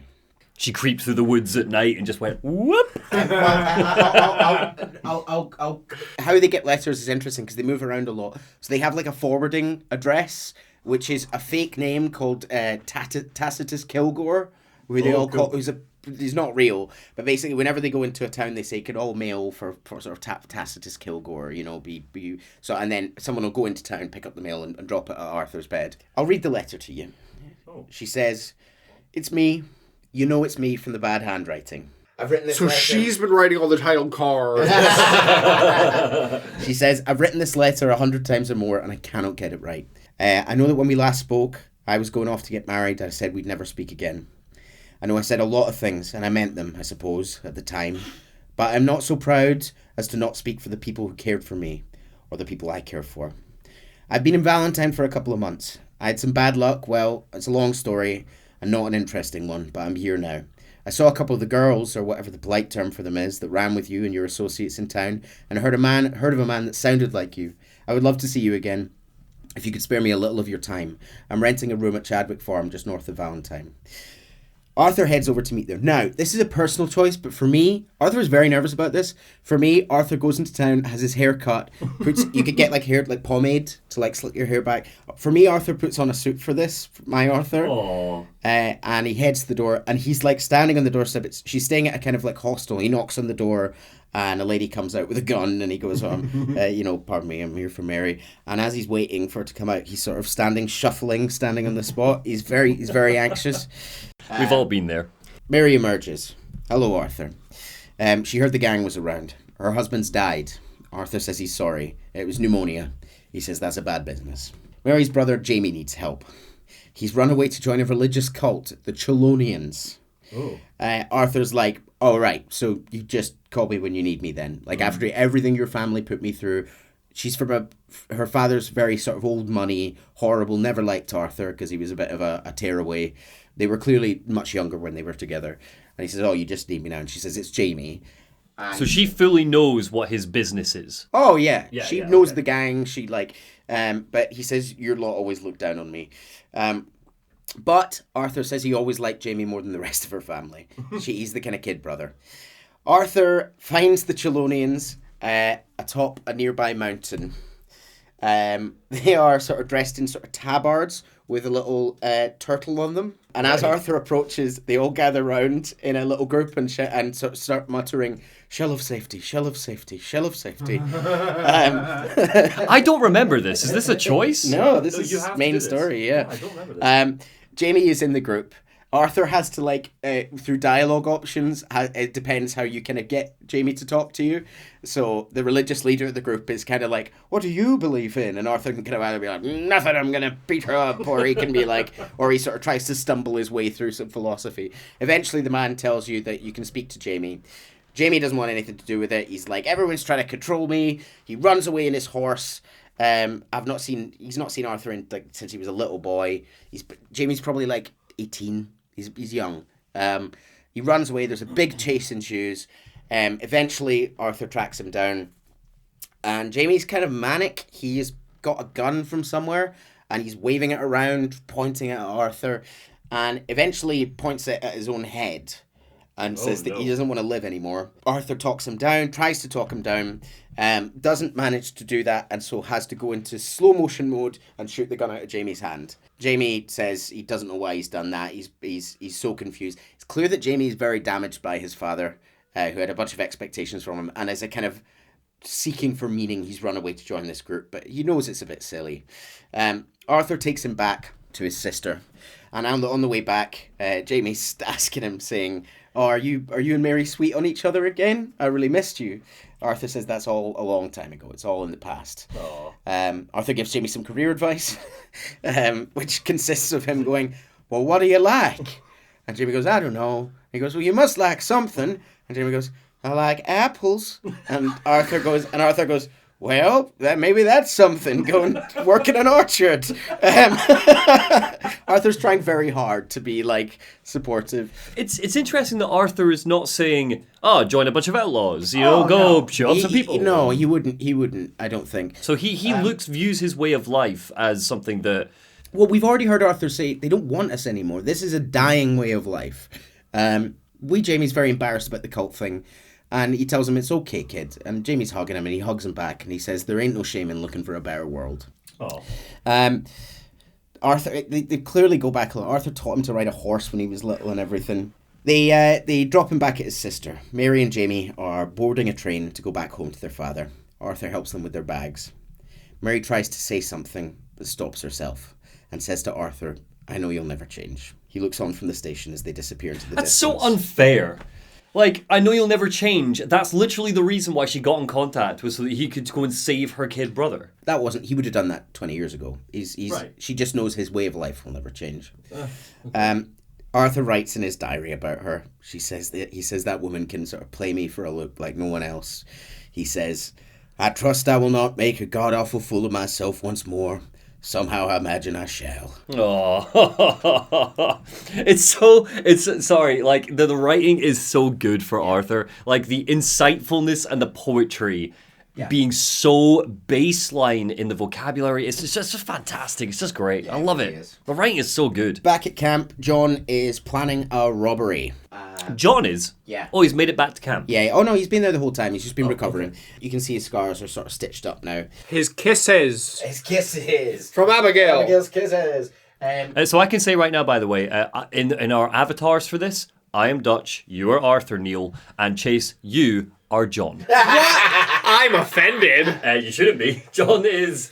You might be offended by how little he's in a lot of this game. Yes. I want to be... But he's a bit of a fan favourite. You said is the second best character. Oh, Sadie. I want to be Sadie. I should have done Sadie, yeah. Sadie, you have time to change it. Well, again, Sadie has not appeared at all. Sadie will appear shortly. A lot of the characters kind of come into their own later in the game. Yeah. Arthur here is, well, hearing about the plan, he tells John, "You might be the first bastard to ever have half his brains eaten by a wolf and come out more intelligent." Oh my god, that's an ultimate burn. Yeah. I'm going to remember that for And future then episodes. when they're preparing something for a heist, and when they come back from that, he tells them, "Next time, let the wolves eat all your brain, then you'll be a genius."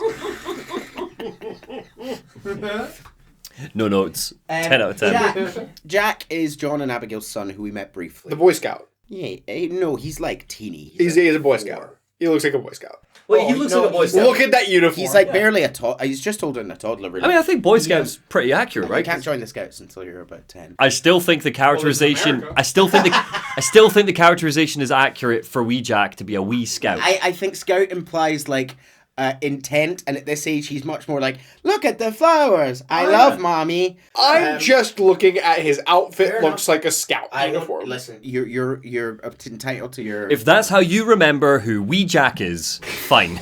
So Abigail says, can you take him out? Can Uncle Arthur, can you take out Jack to do something? Sorry, I have a question. Entirely separate from Red Dead. I've got a question about the Scouts. Because in the UK, and I think you could back me up on this, because I think we both did Cubs and Scouts. I did Cubs and Scouts. Yeah, so Cubs and Scouts. Cubs and Scouts in the UK is a very Fun facts with Chase. I'm an Eagle Scout. I don't know what that means. So hold on. I've got questions. Well, I've got questions for you. So in the UK, the Cubs and the Scouts are very British. Queen and country. You learn off the land, but you're always going back to the Queen. Right? America. It's very patriot. It's the flag. It's the flag. It's the Constitution. It's the flag. It's the country. It's very easy. Jack is very small, and his dad's a bit shit. On Abigail's request, Uncle Arthur takes him. His dad's a bit shit. That's why he's my avatar. Thank you, Monty. No, you're not shit. He's just a shit dad. Yeah. And to be fair, you're a shit dad. Chase, by definition. I won't give too much away. By definition of not having children. Exactly. John, I picked you because I always go for recognisable characters. John is a fan favourite for reasons that Neil will get into. But John is a fan favourite. Well, the fans are wrong. Just you wait, man. Wait till we see. We came round on Riku. Arthur takes him fishing on Abigail's request. This is where we learn our fishing mechanic. He's got a little fishing For pole. fuck's sake, we're still tutorials. He's got a little. Oh, Chase, they never end. He's got a little fishing pole that his uncle Hosea made for him. It's very sweet because he's got lots of male role models in his life. Some of them, like Micah, you wouldn't want to have, but like Arthur's very sweet with him and is trying to understand, how to talk to him, and he teaches him how to fish. Arthur is more of a dad to Jack than John is. It sounds at like this point, for sure. Yeah. Okay. While at the river, Jack says, "Fishing sure is boring, Uncle Arthur." And Arthur says, "Sure, but then something happens and you have food for days." Jack decides he's going to go and make a flower crown for his mum rather than fish. And he goes and he makes a little... He's such a sweet little soul. Oh, bless. He's a very sweet boy. As someone who's been fishing and like knows how to fish and has gone many a time, it is boring as shit. I'm sorry. Like, people pretend it isn't. It's boring as shit. And I remember saying to someone, "Oh, it'd be quite a nice day because you bring some beers, you could play some music." And they were like, "No, you can't play music because that'll scare off the fish with the vibrations." I went, "Oh, great. Yeah, what are we doing? Fantastic. We're standing here in silence for 2 hours." Yeah. As they pack up to leave, Arthur and Jack are approached by two men on horses. "What a fine young man, and in such complex circumstances. These men know who we are." They've got badges. They got bowler hats, which means you don't like them, Chase. It's true. It's a good indicator. The only person I like in a bowler hat's Charlie Chaplin. They are with the men who know who we are. They're with the Pinkerton Detective Agency, and they are hunting Dutch. So very quickly, I have questions for Chase on this. Pinkertons are very well known. You know who the Pinkertons were. I know who. You know who they are? I don't, but the name instantly sounds familiar. They were like I instantly recognize the They were name. like pre-super police. Or is it the FBI or the CIA? It's the FBI that are police going to the FBI. They are basically like the super police. They're union busters. They are scum. Yeah, they were. They suck. they're Sorry, union not to get busters. political, but they suck. Yeah, they were union, but they were also like high-level agents, and Dutch is a high-level target. This is Agent Milton, who's in charge, and this is Agent Ross. Milton, I remember creeping me out when I Milton played. is a horrible little man. He's the leader. He calls Arthur a classic case. An orphan street kid seduced by the maniac's silver tongue. They all mature into degenerate murderers. He tells them, he says, there's a $5,000 bounty on Arthur's head alone. Arthur turns to him and said, can I turn myself in? They know all about the robbery on Leviticus Cornwall's train. Milton offers you amnesty if you turn Dutch in. Oh. Milton then reveals that he killed your former gangmate Mac Callender, who you guys don't know. We heard about Mac at the start with Mac and Davey. Mac was with them for years. So sorry, Mac died on the boat heist. Mac was kidnapped after the boat heist. And, now he's dead. And Milton killed him. He said Mac was dying anyway, so what I did was kind of like a service. It was very, Scum. but then he says, I did it very slowly. Oh, just the worst. Arthur, upon hearing this, reached for his gun. Jack's behind. He's got Jack behind him. He reaches for his gun, but Agent Ross holds his up first. Arthur says, "You enjoy being a rich man's toy, do you?" And Milton says, "I enjoy society, flaws and all. You people venerate savagery, and you will die savagely." I'm not someone who looks back on the Wild West fondly because obviously I didn't live there, right? But and I enjoy Red Dead's for so many reasons. But I understand why it died out. I think the Pinkertons are an evil organization, like pure scum, So pure unbridled devil scum. in a side mode, Kill 'em. as with half the classic American things, founded by the Scottish. Yeah, we've done absolutely, so yeah. much. Yeah. Sorry, I did. I'm not researching my Yeah, show. I'm not being. Sorry, I'm on Wikipedia. I also didn't realize there was still a thing. They got a acutely really aware. weird logo. I was also about to get to it. He says, "You will die savagely." Arthur turns back to him and says, "Oh, we are all going to die, Agent." As they turn to leave, Arthur having rejected their offer, Agent Ross, he turns to the little Jack and says, "Enjoy your fishing, kid, while you still can." Arthur heads back to camp. Abigail is just the loveliest mum in the world. She's a hard woman. She's tough. Obviously, she runs with this gang. She's so lovely. He hands her the flower crown. She says, "Ain't I the luckiest mum?" And she profoundly thanks Arthur, Uncle Arthur. Arthur talks to Dutch immediately and says, "We need to move now. The Pinkertons are there, and they know about you, and they tried to get you to turn you in." And Dutch says, "Why didn't you turn me in?" Arthur thinks this is a hilarious... It's so out of the bounds of his... he would never have even thought of that, and he laughs. The boys rob another train with a cool plan that John came up with. Sean is here. He's very excited to be involved with Arthur. Is it a good sounding plan? John's come up with a good plan. Yeah! Oh, he stole it. He stole it from someone. It's 100% stole it. No. John can't come up with a plan. No, it was in his sleep. Abigail the wolf came to him and spoke to him. Big dumb John. They take a big wagon full of oil. It's a badass. I didn't get a screen grab of it. They park a barrel of oil in the middle of a train track, and Arthur stands on top of it with a gun in the air, and the train is forced to stop. Cool, okay. Sean is buzzing to be out and about again. He teases Arthur for being old and says that, "Arthur, you only hate me because this is the changing of the guard." And he's going to have this banter. I would follow Sean to the ends of the earth. Yeah. The boys rob some sheep with another decent plan that John came up with. No, he stole it. Stole it. John doesn't have good plans. Arthur still thinks John is a bit of a waster. He's a bad dad who, quote, can't even swim. This is a really funny reference. In not with John, but in previous Rockstar games, the old GTAs, the old Red Deads, they didn't have swimming mechanics, and if your character jumped in the water, you would just die. So a lot of people think this is a reference to like previous Rockstar games. Who the hell is Leviticus Cornwall? You mentioned him way back. What was the context for that? He owned the train that owned you the train they placed. Nice! You're paying attention. I am! I love Thank you. you. So happy You think I guys are can't here. multitask while I'm looking up Amazon No, listings for Red Dead? Stop enjoying going on this. Amazon!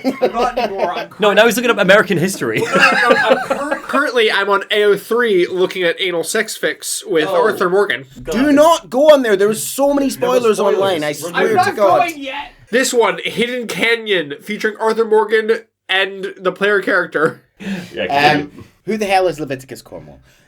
Arthur and Dutch meet for a drink at the bar in Valentine. The camp's Austrian moneylender Strauss is just leaving. Arthur clearly has some qualms about how the business is done here, but nevertheless continues to act as his enforcer. Dutch says here, nothing like talking to old Strauss to make you want to blow your own brains out. I should have left him where I found him all those years ago. And Arthur says the Dutch van der Linde finishing school certainly has some strange graduates. It's a proper colourful crew, isn't it? Like, really, all shapes and sizes, all sorts of people. Yeah. Yeah, a lot of these people wouldn't fit in anywhere else. As they're sitting having a drink, a voice comes from outside the bar.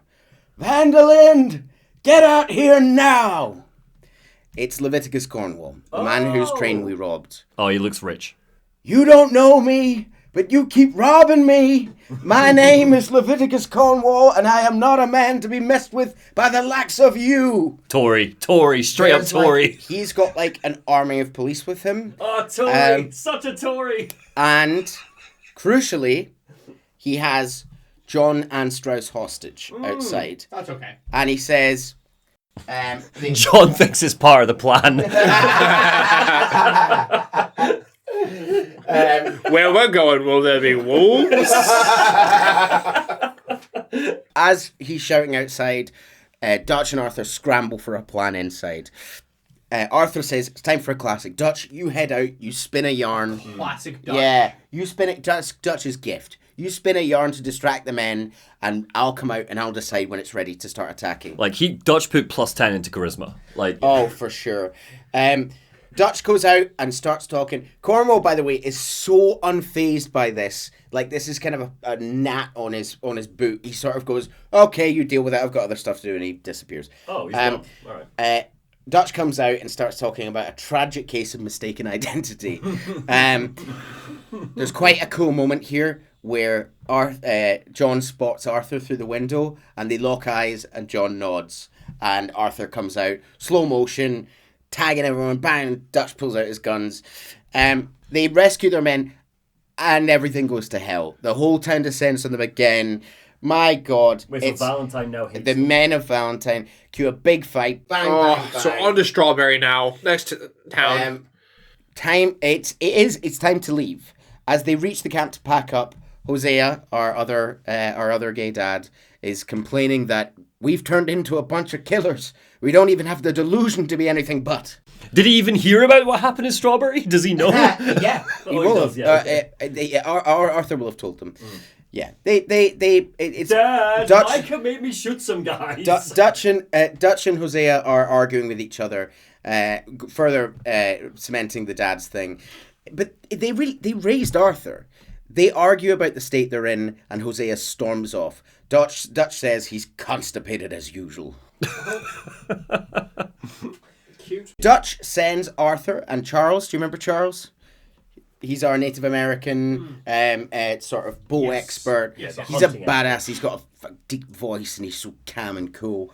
Dutch sends Arthur and Charles out to scout a location recommended by Micah, a place called Newbury Creek. I immediately don't trust it. While they get there, they realise the place is awful. It's like liable to get flooded. Great. It's like useless to set up tents. So I find it so interesting that you have immediately been like, Micah, worst guy. And all he's done is, to be fair to Micah, all he's done is shut up a town. Like, he's a bit of a prick, but he's shut up. Oh no, I think Chase had decided way before then that he was a bit. You saw he looked ratty and you were like, not this guy. I mean, yes, because it's a video game and they're going to make the villains look ratty. You think he's a villain? Okay. I think that he is absolutely going to end He's up... part of the gang. He's going to stab us in the back. I will not be surprised when he ultimately joins the Pinkertons. Well, I was about to make you Micah, so put it that way. You're a dick. So, Not friends anymore. while scouting about Micah's terrible suggestion, they go a little further and they find a sort of abandoned camp with a terrified young German family hiding under this wagon. Oh, no. The mother's brandishing a gun. She can barely speak English, just a couple of I know words. it's America, but I feel like guns are so easy to come by then. She's terrified, and through a kind of garbled little bit of English, she manages to get out that some men have taken her husband. Charles says... That's okay. Everybody's getting kidnapped. Well, yeah, Charles says, we need to go and rescue him. Arthur says, it's none of their business. Arthur says, I don't even speak their language. And Charles chides him, jabbing him in the chest and saying, you ain't as tough and dense as all that. Oh, Charles, looking out Yeah, for the little people. Charles knows that there's a good guy under there, and he doesn't understand why he's fronting like some bad boy. So I have a question about Charles. So earlier on, we had the Native Americans who were on the rock watching them pass silently. We had a real moment there, an intense moment. What does Charles think about that? Is he saying anything? Yeah, Charles grew up with a Native American family. Yeah. He grew up, but due to the moving around and the kind of dispersal of the people by the government, things started falling apart. Is one of his parents wasn't present, and he just ended up striking out on his own. And also, Charles is like a very interesting, from his perspective as well, because he is mixed race. He has an experience of like perhaps feeling like he's maybe not totally belonging. You got the slavery angle and the Native American Yeah, angle, the slavery, it doesn't really show up so much in Charles' story because he is, you can see from the way he dresses, it's in his culture, he's a Native American. Basically, Charles tells him off. They go and track the man to a rather lovely field near a river round the corner from Micah's terrible suggestion. Oh. Where the man is hog-tied up. They kill his captors, cut him loose, bringing him back to his family. The man cannot speak a word of English, so our lovely German friend, his name is Andreas. We learn from subtitle, the captions at the bottom. The family are over the moon. They're very sweet. He's clearly like a wealthy businessman from Europe. So he should fill our call first. He's just out of his depth. No, he's starting a new life for his family. Well, he's not actually. He is obviously clearly wealthy because he reaches under kind of hidden, taped under the wheel arch of the caravan. He pulls out a little teeny gold bar and he gives it to Arthur to say thank you. Save your money. These are like one of the most valuable things you can find in the game. They're worth like $500 or something. The gang arrive at the new spot shortly behind them. The field that Arthur and Charles have found, much nicer than Micah's shitty old spot. Dutch tells Arthur he doesn't know where the hell they are, but they are going to make the best of it. We are now down south, boys. Chapter 3, Clements Point. Is every chapter named after where we currently are? Yes. Okay. Fun fact. Did you know that the Jolly Roger, the famous skull and crossbones on a pirate ship, was originally red? And it was made by one woman who would make it in the Caribbean, and she would get paid in brandy. And as the years went on, brandy became more expensive, so pirates stopped going to her because red was a very expensive dye, and thus it became black and white. A few days later, Why was that relevant? I just think it's a pirate fact. Get on board, apparently. Get on board the pirate facts. We need to lord up with some pirate franchise. We won't be. There's not many, unfortunately. A few days later, after settling in, Dutch and Arthur speak down by the river. They're talking about the South. Dutch tells Arthur that his daddy died fighting this lot in a field in Pennsylvania. Did he ever tell Arthur that? Many times. I see I'm boring you, Arthur. And Arthur says, no, you're worrying me.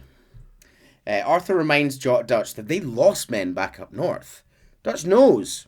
But he says, we've got lofty goals. We are trying to reform society, Arthur, to be a kinder, truer, better way. Of course there are going to be casualties.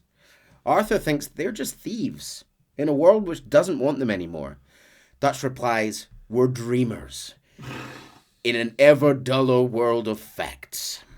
Dutch wants a daddy. You just cut me off when I said Dutch wants a daddy. I intended to cut you off there. Sorry. Continue. After you, please. I think you had a quip, and now the moment's gone. It is. I don't remember what I was going to say. It's all right. It happens to the best of us. Dutch wants a father-son day out. No. Go back. Dutch wants a daddy-son day out. Thank you. And he decides that he, Arthur, and Hosea are going to go fishing together. We're at a rate now where a daddy appears every episode, and we need to now have a daddy t-shirt. And I don't want to make that, and I don't want to commission that. Disgusting, isn't it? What have we become? Not in a creepy way. I think just a daddy t-shirt. While on the trail... We've hit chaos. We've hit chaos point. Sorry, continue. The adult juice. You're doing very, very well. The adult juice is... I'm just noticing that we're calling this adult juice while talking very openly about the adult juices in this game. Absolutely, yeah. Can you stop saying the names of the brands and just say adult juice? You're the ones who had a big discussion about drinking from the bottle. No, you're totally right. Sorry. While on... Drinking juice! How long is your script? Do you honestly want the answer? No, I don't. Continue. Because you will lose faith. Are we 10 pages plus? We are at page 14. That's fine for me. Out of 120. Totally fine. Continue. While on the trail, the boys on their way fishing come across a prison cart stopped by a train that's passing through. Not another train. It's a cowboy thing. It's nothing but trains and saloons. Legit. There's nothing but train saloons and high noon gunfights. That's why I don't like cowboys. And horses. That's the good part. Oh no. They're all on horses. Yes. While on the train, they Shelley, come across Shelley the horse. they come across a prison cage. They come across a prison cage towed by some lawmen. Who's that in the back of the cage? It's our old friend Josiah Trelawney. He's been busted for running a con scam type thing in the neighborhood. Oh, Good. not a very good confidence man, is he? Dutch charms the lawman. He rides up and introduces himself as Hoagie McIntosh. Oh. It's time we're getting to fake name territory. I'm so sorry they have fake names for some of this. He introduced himself as Hoagie McIntosh. The lawmen introduced themselves as Lee Gray and Archibald McGregor. Are these names I'm going to have to remember? Just remember the surname Gray. Okay. That's all you need to remember. Just the word Gray. Okay. They turn to him and Dutch is saying, it's a beautiful country you got round here. And they say, we like it well enough. And Gray turns to Dutch or to Hoagie and says, are you a Scot? And Dutch says, the best part, of course. And they all go, oh. Where from Scotland is he from? He's not from Scotland. His family... At the time, it would have been quite typical because we're all white guys in a new place. So how are you? You're Irish, you're Scottish, you're Welsh. You know, it's like a... And now you go to America and they still think that 10 generations here's later. Something interesting. Dutch's granddad, like to give it context for the time period, Dutch's granddad would have been great-granddad would have been a Klansman. Well, probably not. No, great-granddad, we're talking Jacobean times, right? Yeah, but like... This is late 1800s. This is late 1800s, so like Grandad would have just been, you know, could have been in Glasgow. But yeah, there's every chance that you are right. This is a fascinating and we will kind of come on to it later. The opening blurb at the start of the game about this time is coming to an end. You're so right. Within 60 years, the 60 years after this, we go from this to World War I to the first flight of an airplane to putting a man on the moon. Just insane. This is the past 150 years is terrifying. Oh, this is like 70 odd years away from putting a man on the moon. The level of progress is quite existential, and we are now talking about AI. You know, I'm not to get deep on that, but it's incredible. Just computers scare me, and I'm a computer scientist. Yeah. There are men in the back of the cart with Trelawney. Okay. Local gangsters, the Anderson Fuck 'em. boys. They're not important. They break out of the back. Trelawney's sitting there scared. He stays in the back, and they break out. The sheriffs freak out as they watch their three most wanted criminals jump onto the train that's riding away. Hoagie, Dutch, says, oh, don't worry about it. I'm going to send my pal Arthur. He loves chasing down criminals, don't you, Arthur? Why does Dutch get a fake name and not Arthur? Arthur gets a fake surname later because Dutch is the most wanted man, and Dutch, I suppose, is quite a recognizable first name. Isn't He's it? on most wanted posters, right? He is the wanted poster. Yeah. It's worth saying when you go into towns, you can find newspapers, and they're really like you get like 4 or 5 pages of full written articles, adverts, and your exploits are always written about in the newspapers. A train was robbed, blah blah blah. And Dutch is the Vanderlyn gang. So yeah, he's definitely got more reason to cheat. But it's a fair question. Who's bigger, him or O'Connell? O'Driscoll? Colm O'Driscoll. They're probably O'Driscoll is a bigger gang. As this story goes on, Vanderlyn. As it goes on, they do bigger stuff. So Arthur is sent to chase down the train. He takes the deputy there with him on his horse. They chase it down. They have a dope train fight, including there's this kind of meat locker carriage, this kind of cooler carriage, where he has a knife fight with the head of the Anderson boys, Anders Anderson. Terrible. Awful. They Uncle. I told you, it's like Prince or Beyonce, okay? They knock out the boys, and he brings Anders Anderson back into the town of Rhodes. This is our new town. We are in the south. We are red dust, kind of charming, well-to-do ladies sipping. This is former plantation country. Why can you do a Southern American accent better than I can? That was a very good accent, yeah. So... As someone who's notoriously fantastic at accents. Of course. Everybody knows it. Every The episode. other episodes. Yeah, listen to Alan Wake, everybody. My Barry is 10 out of 10. We take the Andersons back to Sheriff Grey, who's the only name you need to remember out of this mob. Sheriff Grey. They take him back. Grey is very grateful and sort of says, listen, if you boys ever want to help out again, come down and let me out. And Dutch has convinced him by this point that Trelawney, he's got the wrong guy. I know this man. He's an idiot, but he's just a magician. He's just a kind of fanciful man. Let him out. So he lets Trelawney go. We give him his most wanted man. And he shakes Dutch's hand, Hoagie's hand, and he describes some trouble with the local residents. Ooh. Old-timers who've sadly gone to seed and lost their dignity. This place is something of a Civil War holdout. And some of the men here have never come around to the idea that they lost the war. Ah. And they still haven't. You're the American, not us. He lets Trelawney out of the cage and says, no more trouble from you. And he goes, oh, I promise you, this is all a big misunderstanding. Shakes Hoagie's hand and says, the mostly good citizens of Rhodes, thank you. And as we leave, we see him. There's a very, I don't know if I've got a picture of him here.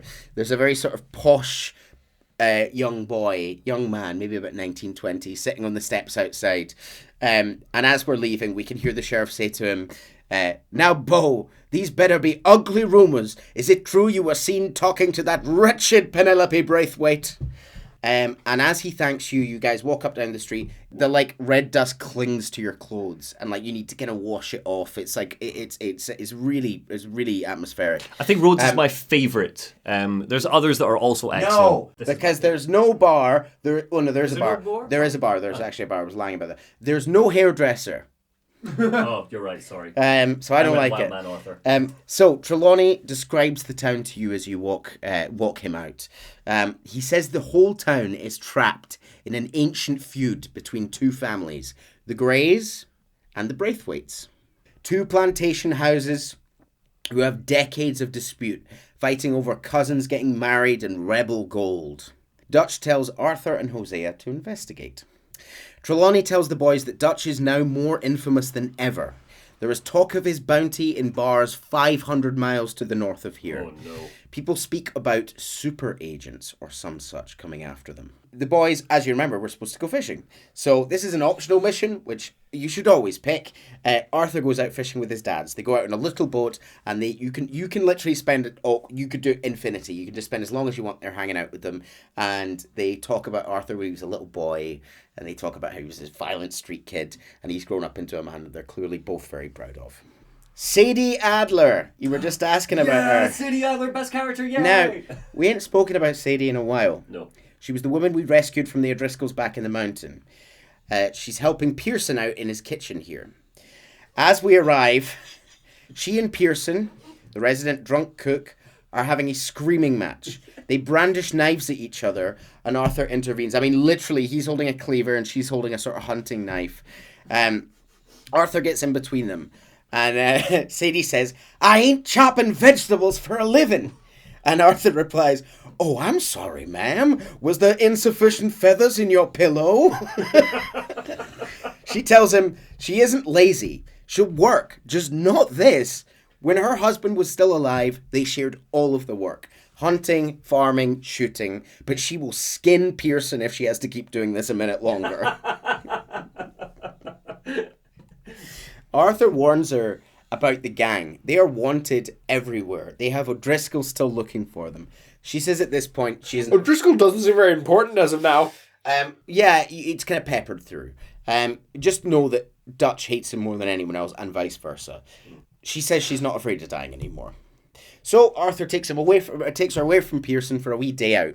They head into town to pick up supplies for Pearson and to post some letters, which is kind of a shared responsibility of the group. As they ride towards town, Sadie decides to open Pearson's letter and read it aloud. Would you like to read what? Absolutely, I want to hear what this and says. she reads it out in this really mocking, like, his voice. She's like, rrr, rrr, rrr. In the letter reads, "Dear Aunt Kathy, I haven't heard from you in some time, so I pray to the Lord above your health has not deteriorated further. Since we last corresponded, I have travelled widely, making no small name for myself. Before you ask, I am yet to take a wife, but I can assure you it's not for lack of suitors." And Arthur's kind of giggling and going, "Stop it, we shouldn't be doing this," and like, put it back. They arrive at the store and Sadie's immediately like, "So what do we do? Are we going to rob the shop?" I like hold up the guy, and Arthur's like, "Jesus, no, put the gun away." He goes like, "We rob people, isn't he, Robin? Like, these are just people trying to make their way. I'm going to go and post the letters. You go and pick up the stuff that we've ordered from the shop." And as we come back, Sadie has picked up a badass outlaw outfit. Yeah. She's got a gun holster, a cowboy hat, a yellow kind of shirt. Does she have a gun? Oh, in the holster? Yeah, Or she does. No, she's just carrying an empty holster around. Well, I don't know. Maybe it's just a change of look. On the way back, they are ambushed by some of these locals gone to seed that we hear about. The state we are in is called Lemoyne. These are the Lemoyne Raiders. They all sort of dress in kind of Civil War Southern clothes, and they ambush them. Sadie handles herself very well here, and they both make short work of these men.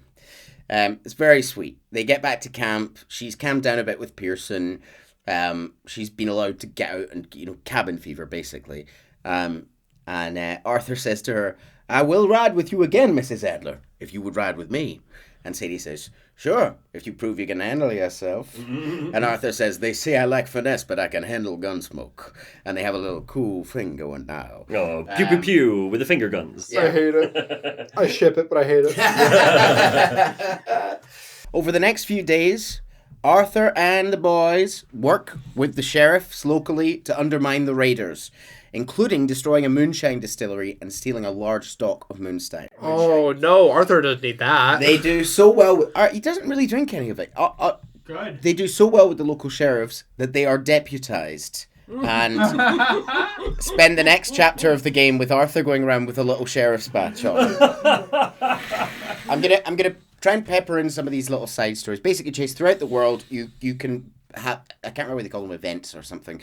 These non-essential moments that are the bits that so many people remember. However, they are not plot critical, and none of them have a mission to describe per se. For example... You know what this is making me think? What is it making you think? It's cowboy yakuza. Well, Sure. For example, throughout the world, a less weird one, we have 3 instances where we can find a group of the KKK doing their thing. Can we kill him? We can certainly kill them. Thank God. But there's one where you don't need to, because my favourite one, I think it's the second time you can bump into them. They're like in a clearing, they haven't seen Arthur, and they're erecting a huge sort of 20-foot cross ready to burn. Disgusting. And the rope snaps and it just falls on them and crushes them all. The player has an effect on that, right? The player goes like, "Hey you!" and it snaps, I think because they that's get distracted. Yeah. Yeah. But yeah, you can set them on fire and you can whatever great. you want. Yeah. So back at camp after stealing the moonshine, Arthur receives another letter from Mary. "My dear Arthur, I hope this letter finds you well. I just wanted to thank you for your help with Jamie. I understand that Jamie is thinking about going back to college. Whatever happens, I believe you saved his life, and we are all truly grateful. Oh, Arthur, Oh, Arthur. That's kind of how she says it. I have made such a mess of my life, time and again. Why can I not change and be the woman I want to be? Why couldn't we change together? You could be a man, put down all those fantasies that shroud your judgment. Life is so confusing, and I see now that I'm not very good at it. I'm afraid we've got ourselves into another mess. It's not my fault. I might need your help. I'm staying at the Hotel Grand in Saint Denis. Oh, Arthur, I know it's wrong to ask you, yet I have no one else. And for what we once had together, I beg of you, even though I am ashamed to do so. Yours, Mary. Yeah, basically, we go to Saint Denis, which we're going to cover in more detail later. And her father, who I mentioned, who's kind of well off, has frittered away all their money with dangerous men. Oh, sorry, we do this right now. We go to Saint Denis. I'm going to cover Saint Denis properly later, but we go to Saint Denis. Her father's kind of stumbling about, looking for people are looking for him. He owes them money. We save his ass. He tells us that we're scum. Afterwards, Tories. They decide, Arthur and Mary, to go to the theatre together, to go to the cinema. And they go and see a show. I can't remember what the show is. And they have a lovely time. Arthur, They look over to the right. They see President Abraham Lincoln in a booth. you can sit and you can just go and buy a ticket into a film or a show like you can a lot of what Rock Singing, and there will be like a proper 10-minute little thing. And Arthur can heckle or shout out support as well. Yeah. Afterwards, It's like when myself and the Nubis, sorry, I'm wary of dying, but like, I'm going to add this in. So myself and the Nubis, my fiance, soon to be wife, we went to the Edinburgh Fringe Festival and we went to our first ever burlesque show. Burlesque, fantastic. Performers, fantastic. The MC came out and they were like, oh, like wolf whistle, make noises. It's creepy if you don't. You know, if it's just silence, it's like, ugh. But if you're like enjoying it and clapping and cheering and really being quite pantomime with all of your like aruga sort of sounds, that's what they are looking for. So he did tests. He was like, right, do a wolf whistle. And we did a wolf whistle and we did an aruga. And we were the only people in the audience who made sounds the entire show. Yes, it was not comfortable. this is and we very got different. thanked when we left. this is very different because this is Arthur in a civilized theatre, not having fun. If you do antagonize, it's him going like, "Get off the stage!" Throws a But tomato. obviously, our Arthur isn't doing that. They head outside the theatre. We would play very different Arthurs. I've played all kinds of Arthurs. Mary says to Arthur, "My life wasn't supposed to," and she stops herself and she turns to him and she says, "Is it too late for us, Arthur?" Arthur turns to her and says, "I can't lie to you. I'm a wanted man, Mary. And if anyone came close to me, well, they're wanted too. I can't have you wrapped up in that, but it's coming to an end. This time it really is." Mary grabs him and says, "Run away with me, Arthur. Run away right now. We won't look back." Arthur says, "I want to. More than anything, I want to. But I've got some people I need to take care of. Once they're free, I'm free. Then we can disappear." Mary says, "But Arthur..." And he says, "If we're going to run away, we need the money. And soon I'll have some." Mary says, "I know you won't run away, but it's a pretty dream." And Arthur says, "It's very pretty, but I will once I get some money." And she says, "I'll write you." And they leave. Did they have a little smooch? No. Oh, no smooch. It's tragic. God. Um, It's really sad. So, they're back at camp. There's one day where Arthur and Dutch have a horse race. They race back to camp. And Dutch tells Arthur that he was about to tell him that Arthur's a son to him, but the truth is he's more than that. Arthur is clearly very happy about this. Molly O'Shea. Do you remember Molly O'Shea, Chase? Was she the one who we said had a really nice shirt or a really nice dress, like a colorful dress? Oh, Dutch's She's missus. Dutch's girlfriend, yeah. She calls you over. She's like, "Arthur, can I please speak with you?" And she calls you over. She pulls you aside for a private chat. She's clearly really worried about Dutch. She knows that loyalty is everything, but she has something to tell you. They're interrupted by Uncle. Very good. Yeah, great. Boo. He says he has valuable information about a robbery. Unfortunately, Molly gets cut off, and we go with his awful robbery plan. This screenshot, by the way, is Arthur is Uncle saying to Charles, "Charles, have I ever lied to you?" And Charles's response is just, "I hardly know you." Charles stole the robbery plan from John. The only plan he's come up with. Arthur sits down for a fireside chat with Lenny, who's speaking to other black people in the area, who has been speaking with other black people in the area. He's heard about some raiders in the swamp who sell weapons, and think the war never ended. Arthur says he thinks he's met them. As they ride out together to scout it out, Lenny speaks a little bit about what it's like to be a black man in the South, surrounded by people who would have enslaved him not long ago. Arthur apologises. He's never really given thought to this before. He's probably a kind of like, before this, he's been a bit of a like doesn't see colour type of person. Like, oh, we're all just in the gang. We're all equal. But, you know, it seems that he gets an understanding of what Lenny's saying here. Because Rhodes is like super duper racist. I mean, you got the KKK in the fields just like behind the town, right? Yeah. They arrive at a huge mansion in the swamp. The mansion is called Shady Bell. They kill all the old fuckers. They kill all the old people there, and they steal the guns. Are they baddies, goodies? Yeah, they're Racists? raiders. They're the raiders. Oh, they're raiders. Okay, okay. They take the guns. Arthur says the guns are so nice he's gonna keep one himself. Oh. And he shakes his hand and says, "I always enjoy riding with you, kid." It's time to meet our other big family in the area. We've met some of the Greys, the sheriff.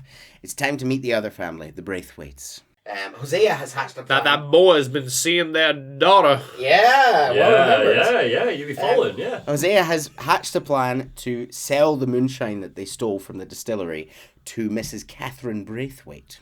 Hosea is sort of very good at posing as this sort of sweet old merchant. It's one of the many hats he wears. Although, curiously, he doesn't often wear an actual hat. It's pure Django Unchained Braithwaite Manor, isn't it? Like the design of it, the look of it, the feel of it. I don't mean the characters. I just mean the design of the plantation. that, yeah. It's very good. Because it's shockingly attractive, but you know that there's this like horrible history. Yeah. Hosea talks your way past the guards. Mrs. Braithwaite comes out. As you can see, charming looking. He tells her that we found your moonshine out in the hills and we thought you'd be interested in buying it. It turns out that Mrs. Braithwaite has been funding the moonshine operation. This is hers. Oh. She says, it's already mine. And Hosea says, well, would you like to buy it back? Pay half the value, see it as a reward. The alternative is we go and sell it elsewhere. A guard brandishes a shotgun and said, the alternative is you two get shot. Hosea says, who wants to get shot over a bottle of Tour liquor? Catherine laughs at this. She clearly finds Hosea a bit charming. And she says to pay them. She says she knows that old Sheriff Grey told them to steal her moonshine. She says that if they want to do her a favour in return, she doesn't even want this stuff. They should take it to the local saloon, which is owned by the Grey family, and they should hand it out for free, undermining the bar's business. So, Hosea and Arthur... Just money to throw... The concept of having money to throw around, where you can just go, yes, I've invested a lot of money into this thing, take this thing, give it out for free, just to ruin my enemy's day. I know for a fact in this script, I haven't done justice to how much these families hate each other. This is like 100 years of history. And they suck! Oh my god, both families are just the worst. So, like, I won't cover it in this, but, like, one of the families... This is kind of an Easter egg that you can find. They've clearly had a child, like a main child, who would inherit the house. And she's clearly disabled in some way. And they keep her in a shed in the bottom of the garden. We head into the saloon. Master of Disguises, Hosea, decides to dress... Sticks a mustache and some glasses on. Well, he decides to dress Arthur up as his brother Fenton. And he says to Arthur, and all he does is he sticks a jaunty hat on his head and puts a bit of like a, what do you call it, a bit of corn, like what do people chew on, like a bit of wheat in his mouth, and he tells him don't talk. And he comes up to the bar and he introduces him and he says, "This is my brother Fenton. He turned idiot." He said, don't madden him. He murdered our mother. It wasn't his fault." Oh dear. So, Arthur goes behind the bar. They basically bribe the bar staff with a couple of dollars, say, take the next night off. And Arthur stands behind the bar, and set to music, we spend the evening pouring shots of moonshine for the whole bar, completely undermining the Greys' business. They make no money that night. Kills half the town. Yeah. Makes them all blind. Back at camp, Dutch is delighted by everything that's happening. Where's his sheriff badge? He says, Dutch, I guess, doesn't have to get out in the field that much. He says he's convinced the gang has every opportunity to work both sides, ultimately robbing them both. He says that in the middle, and Arthur says in the middle of all this, you've got our local, his words, our local hillbilly Romeo and Juliet. So, Who is that? we're going to talk, you mentioned it earlier, Beau Oh, yeah. and Penelope. So they are really are Romeo and Juliet. They're in love. Both families detest each other. Beau is a hopeless romantic who wishes to dote on Penelope with poetry and gifts. He's also a bit useless. He's not practical at all. Penelope is a modern woman who wants to move north with Beau to a more enlightened part of the world where she can be seen as an equal. Over the course of his time in Rhodes, Arthur has been helping the young lovers. He's been like sneaking notes back and forward through them. There's missions where like Beau's like, oh, give this letter to my Penelope, and you like ride across the field. They both hate their own families. They think they're racist. Sorry, if that's Beau's voice, what's Penelope's voice? Go on, give me. I'll give this letter to my Beau. No, he's. Oh, I would pay money to watch that on stage. At one point, he literally rides shotgun on a women's suffrage march. So, as I said, Penelope's a very modern woman, and a suffrage leader comes to town, and they're going to ride the protest through town with the banners on a cart. Beau begs Arthur to go with them because he knows what the local men are like, and so Arthur drives the cart with a shotgun to kind of deter any men, but they are getting like heckled and catcalled and all sorts as they're going through town. Wait, so he's sorry with a shotgun. Arthur's there with it. He said like, "What you said about the ladies?" And they're like, "Woo, vote for women." He's like, "Rrr." Yeah, Arthur's quite interesting conversation with the suffrage leader who Arthur basically says, oh, I support equal voting. And she goes, oh, lovely. And he goes, anyone who's stupid enough to want to vote can get it as far as I'm concerned. Typical. He's confused, but his heart's in the right place. Very him. It's almost like there's an ignorance level there. I think where it's like, I just don't get it. Why? Why are you mean to my black friend? Why are you mean to women? Why don't women have the vote? Like, I don't understand the concept of inequality, I guess, right? Yeah, like he just doesn't understand sexism or racism. It doesn't exist to him. Back at camp, we have something to do. I've called this bit Back to Valentine, briefly. Bill is furious, as usual. Bill, big angry bear man. Yeah, Bill Williamson. He says the team were cooking up a proper plan to rob Valentine before Arthur ruined it for all of them. There's unfinished business. Arthur says what happened in Valentine was just one of those things. Bill shouts, asking, how come every time I get in trouble I'm called a fool and an idiot, but when you get in trouble, oh, it's just one of them things. Lenny and the girls agree that this is a good point. The unfinished business of Valentine is the bank which we heard about, the one because the livestock is stocked up. As they're preparing to leave, Strauss grabs Arthur. This is a bit of a somber moment. Strauss grabs Arthur and says, hey, do you remember Mr. Downs? Who's the very sick man that we beat in his own field trying to get money? Yeah. And Strauss says, he's dead. He's died of his illness. What about his debt? Good question. Oh shit! I was making a dark joke. Arthur says, oh, that's bad. And Strauss says, yeah. Obviously, his widow and their child are there now, so I need you to go right there and pick up the rest of the debt. They still owe money. Oh, Strauss. what does Arthur say? They ride to Valentine. They all don, apart from Karen here. Karen comes with them. This plan was cooked up by Karen and Bill, by the way. Cool. They change out their rags. They put on these awesome kind of black trench coats, and they all ride back into Valentine for the first time in a long time. As we approach the bank, Jesus, I should slow down. As we approach the bank, Karen says to Arthur that they never decided. Should she do the drunken harlot or the lost little girl? In this, I think it's funnier when Arthur picks lost little girl. This is her kind of strategy for how they're gonna get in. When Arthur picks lost little girl, she goes, "Oh, you break my heart, you really do." And all the boys just sort of giggle at Arthur because he's sort of embarrassed. The gang burst into the bank after Karen's distraction. She sort of wanders in there going, oh, please, I'm so helpless. And as they're distracted, all the boys come in. And there's kind of vague hostage management. You sort of keep people on the ground by pointing guns at them. And Arthur also is our gang's kind of lock picker because he wears many hats. Although why he's wearing this hat in this, I don't know. Yeah, it's a bad choice for this Arthur. Yeah. It's a bowler hat. You kind of have two options when you're robbing a bank. You go into the safe, you can blow it up with dynamite, or you can pick it. Picking it is kind of like, takes longer, but it's a bit kind of like quieter. You take money. I feel like at this point, being quiet doesn't matter. Well, the whole idea is they're telling people, be quiet. And bear in mind, this is like no cameras, no nothing, no bells. It's an old Wild West saloon. No cops or sheriffs know this is getting robbed As yet. long as the sheriff doesn't walk in, yeah. They do manage to get a good amount of money, and they kind of wander out. There's a brief kind of scuffle with the police, but they don't have to shoot the town up or anything, and they manage to leave. Fantastic. 10 out of 10 heist. Yeah, they leave with a bunch of money. This was And Bill's plan?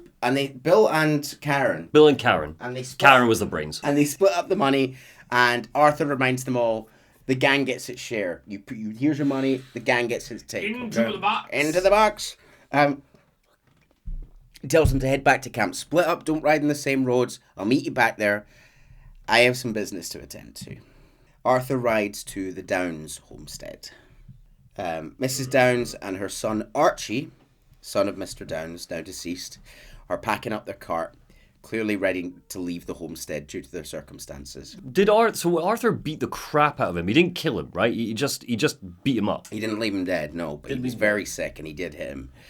She says, my husband's not cold on the ground and you come back here. Arthur said, your husband knew the rules when he took the money. I'm real sorry the way things turned out, but he had a choice. It ain't my fault the way the world is. She says he did have a choice. He was good and he did good. There ain't no choice in that. You as good as killed him yourself, and don't kid yourself. You had a choice. Arthur leans in, putting on his scary face, and says, you speak as if killing is something I cared about. She says to him, do you ever wonder about eternity? You should. And Arthur says, I hope it's hot and terrible, Mrs. Downs. Otherwise I will feel I've been sold a false bill of goods. Now please, give me the money. She heads inside to get the money. And her son Archie stares down Arthur. He's a poor boy, he's about 16. Staring down Arthur. Arthur says to him, either you got a lazy eye or a lack of respect. Which is it, boy? And he says to him quite bravely, I ain't got no lazy eye, sir, nor the respect for the likes of you.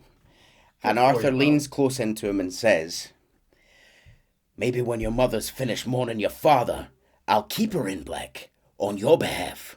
You think on that, boy. It's a killer line, but the whole situation is so unpleasant. Horrible. Yeah. Like, as usual, poet with words, but don't like any of this. Before he leaves, Arthur advises the boy to one side, don't seek vengeance. Vengeance is an idiot's game. He rides away and the camera pans out. Again, we don't control Arthur here.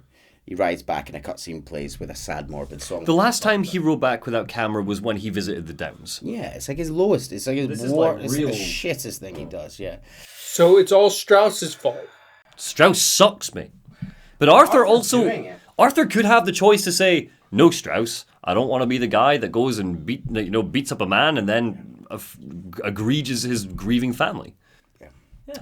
Back in Rhodes, the gang have been working hard to play the two families against each other. On one hand, they burn the grey fields for Mrs. Braithwaite, tobacco fields. They set them on fire on behalf of Mrs. Braithwaite. On the other hand, some of them go to the Braithwaite hort and steal their prize horses and sell them for the greys. Sean is particularly excited to be included in these activities with Arthur. As I say, my best pal. As I say, he's very annoying, but he clearly looks up to Arthur, and here they are burning some fields. Over the course of this, it's becoming readily apparent that these families have the kind of houses and the land. They've not really heard anything about any gold. It's kind of becoming clear these families aren't sitting on piles of gold. Who mentioned that? Was it Trelawney? Trelawney was like, there's some Yeah, gold it's out a kind of rumour in the area. The Right. Greys kind of have this aura that they have a... Arthur writes in this diary that night, we believed a yarn spun by us by one of that Grey family. We imagined we were going to be wonderfully rich. Right now we're feeling like prize idiots. Back at camp. Micah's back, by the way. He's talked his way back in with Dutch. Unfortunate. Arthur comes up to him and Micah says, blessed are the peacemakers. And Arthur says, I'm not sure that line of thought serves either you or me very well. And Micah says, well, Cowpoke, that is because you are a man... Cowpoke. Cowpoke, you are a man of profoundly limited intelligence. Oh. And Arthur says, no doubt. Why has Arthur not just clocked him? Micah says that because Dutch is always telling him to give him a chance. Micah says that Pearson heard a rumour from the O'Driscolls. There's a chance at peace between Dutch and Colm O'Driscoll. The O'Driscoll boys have suggested a parley between the two men. Very pirate term there, I thought you'd like that. Parley. They've suggested a parley between the two men. Hosea shouts over from his book, it's a trap! He's just like reading a Greek tragedy, like, it's a trap. But Micah convinces Dutch that it's a good idea to try. Dutch says, I killed Colm's brother a long time ago. Then he killed a woman I loved dear. And Micah says, as you say, it's a long time ago, Dutch. Micah, Dutch, and Arthur ride to the meeting place. It's in a kind of valley, near Valentine, actually. Arthur is placed on a canyon up above with a sniper rifle, just in case it's a trap. In case it all goes south. Did they have sniper rifles in 1899? Oh, they did, yeah, for The sure. hunting rifle with Yeah, a big scope on it. Yeah. They used them when fighting Native Americans, in fact. Killed buffalo with them. Yeah, really grim. Arthur is way up on a ridge here, overlooking the scene, and we're going to meet Colm. I realise you've not met Colm before. None of you don't. No, so this is the head of the O'Driscoll, the cockroach guy. Colm O'Driscoll. Oh, he's here. Arthur's watching from above, perched on his mount. They meet face to face. This is Colm. Also a ratty-looking man. With a green tie, so you know he's Irish. Very old as well. They've been doing this for decades. He and Dutch. He looks too old to be an outlaw. You know, Dutch doesn't look very old. Maybe it's a weird shot. I get the sense he's maybe like 50, How old do you think Dutch is? 45, Okay. 40. Colm walks up to Dutch. They meet for the first time in presumably years. Colm says, how's the gang doing? Still believing in your better world? How's that coming along? Dutch says, just fine. Colm says, how's that score you stole off us? Dutch turns to him and says, which one? He wants him to pull a gun, doesn't he? He's like, do it, try it. There's a beat, and then Colm bursts out laughing. He tells his men that this Dutch, you don't know him, he's a charismatic leader. You know, Dutch, they offered me a price to bring you in, and I still might. Dutch says he's sorry about Colm's brother. And Colm says, yeah, well, I never liked him that much. Dutch turns to him and says, well, I liked Annabelle. And there's a pause, and Colm says, you always loved the ladies, Dutch van der Linde. And Dutch says, is this thing over, Colm? We cut back to Arthur lying in wait, staring down the sniper scope. Hears footsteps behind him, turns around just in time to see the butt of a gun smashing into his face. Oh. Nice. Blackness. Arthur wakes up at a camp. And tries to crawl away from the distracted outlaws. He's quickly spotted and shot in the shoulder. Oh. They beat him unconscious again. Dicks. Arthur briefly wakes up on the back of a horse before passing out again. He's badly hurt. The next time he wakes up, he's tied up in a basement. It's nighttime.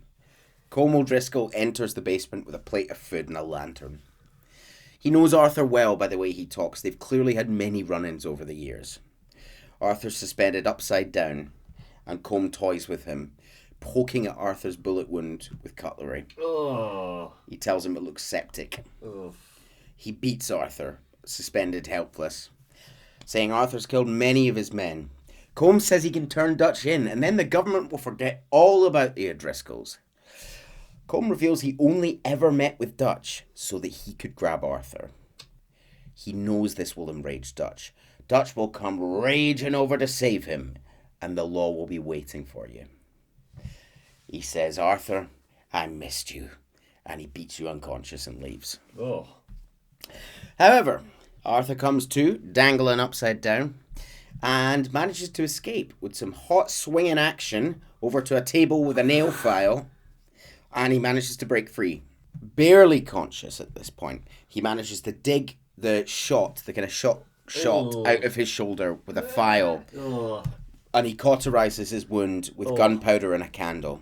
He just about manages to kill the guard and sneak out. Right, jumping on a horse, he Not heads back Shelley. to camp. Is it- Not is it Shelley. No, Shelley? Shelley's Okay. back at camp. I should have mentioned Shelley more. Apologies. No. As he- Shelley Arthur's horse. Arthur's canonically named horse, Shelley. As he rides, he gets closer to camp and he passes out and falls on the ground. He's just made it. Ms. Grimshaw, Karen, and Dutch find him. He says, "I told you it was a setup, Dutch." He sounds terrible, by the way. That's not just me. The gang get Arthur to bed, and Dutch tells Mrs. G to tend to him. As Arthur sleeps, he sees a vision of an animal. Now, this is an honor system thing. Our Arthur, our high honor Arthur, is going to see a vision of a deer in a clearing. Like, nervously, kind of, in the woods, eating at the ground, and then he's going to wake up. Or, in this case, pass out. Cut to a few weeks later. Wait, what else could he see? It depends on your honor level. There's a couple of different ones. The main other one is if you are low honor, he will see a black wolf. Abigail. Give me a kiss. Abigail's not just in John's dreams anymore. It's like Freddy Krueger. She's made it to the real world. Cut to a few weeks later. And I mean, really, it takes him a few weeks to gain consciousness and recover. He's doing bad. And he's starting to recover fine. As you can see, he's grown out his hair and beard because he's been here for a while. He's sitting by the lake. The Reverend comes up, Reverend Swanson. The Reverend says, "I thought I'd be burying you, Mr. Morgan." Oh, a lot of the gang members call him Mr. Morgan. It's a very respectful environment. They all kind of use each other's surnames. He says, "I thought I'd be burying you, Mr. Morgan. How are you feeling?" And Arthur says, "Probably about the same as you." And the Reverend says, "I'm really sorry to hear that." And they share a little laugh together, and it's actually quite sweet. A short walk in a pretty town. Arthur is told once he recovers, he's to head back into Rhodes, where Bill, Sean, and Micah are meeting him. They're meeting some of the Greys at the local saloon. They've got a job to do for them that requires security. Bill has sussed this. Bill has worked this all out from all angles. Arthur doesn't understand why they're doing this. Nothing else they've done here has worked. Micah says they need to stay in with them. The boys walk down the abandoned street. Arthur asks Bill if this seems legit to him. He says, "Of course." Sean isn't sure that he can trust them. Micah assures them that the families have no idea about the stealing of the horses and the burning of the fields. Arthur shouts, "We're stuck in the middle of some ancient feud, but instead of playing both sides, we're being used by them." As we reach the end of the street, Arthur tells him to stop. This doesn't feel right. Sean turns around to speak to Arthur, and his head explodes. Shot dead instantly. Rest in peace, you Irish bastard. It's an ambush. The gang have been made. The local law, backed by the Greys, almost killed the boys, but they managed to fight them off. Yeah, worth pointing out here, not a nice guy, badass gunslinger. Like, Mike is like headshotting people, a gun in each You hand. experience that in gameplay as well. Yeah, don't you? you're Like, he uses saves the your pew, he pew, pew. saves your life at one point. He kicks open a door and like shoots 2 people dead to save you. And it's not just scripted, like you're Stop fighting that. them. I don't want to like him. You don't have to. Good. Just quality gunslinger. Good with the guns. The boys manage to fight off the local law until they know there's only one Grey left in town. Sheriff Grey. Oh, okay. They approach the office. "Sheriff Grey," says Micah, "you need to get a hold of this town. It's going to hell." Grey says from behind the door, "Are you boys so dumb to think we didn't know what you've been doing? This is the Greys' town." Micah says, "The only Greys I see round here are you." He has Bill hostage. As they bring Bill out, because Bill was with you and went out missing, and you didn't know where he was if he was dead. As he brings him out, I think it's Arthur kind of goes, "Oh, Bill." Like, he's so annoyed that he's been kidnapped. I mean, it figures it would be Bill, wouldn't it? Yeah. They use their shooty powers to finish off the final sheriff's men.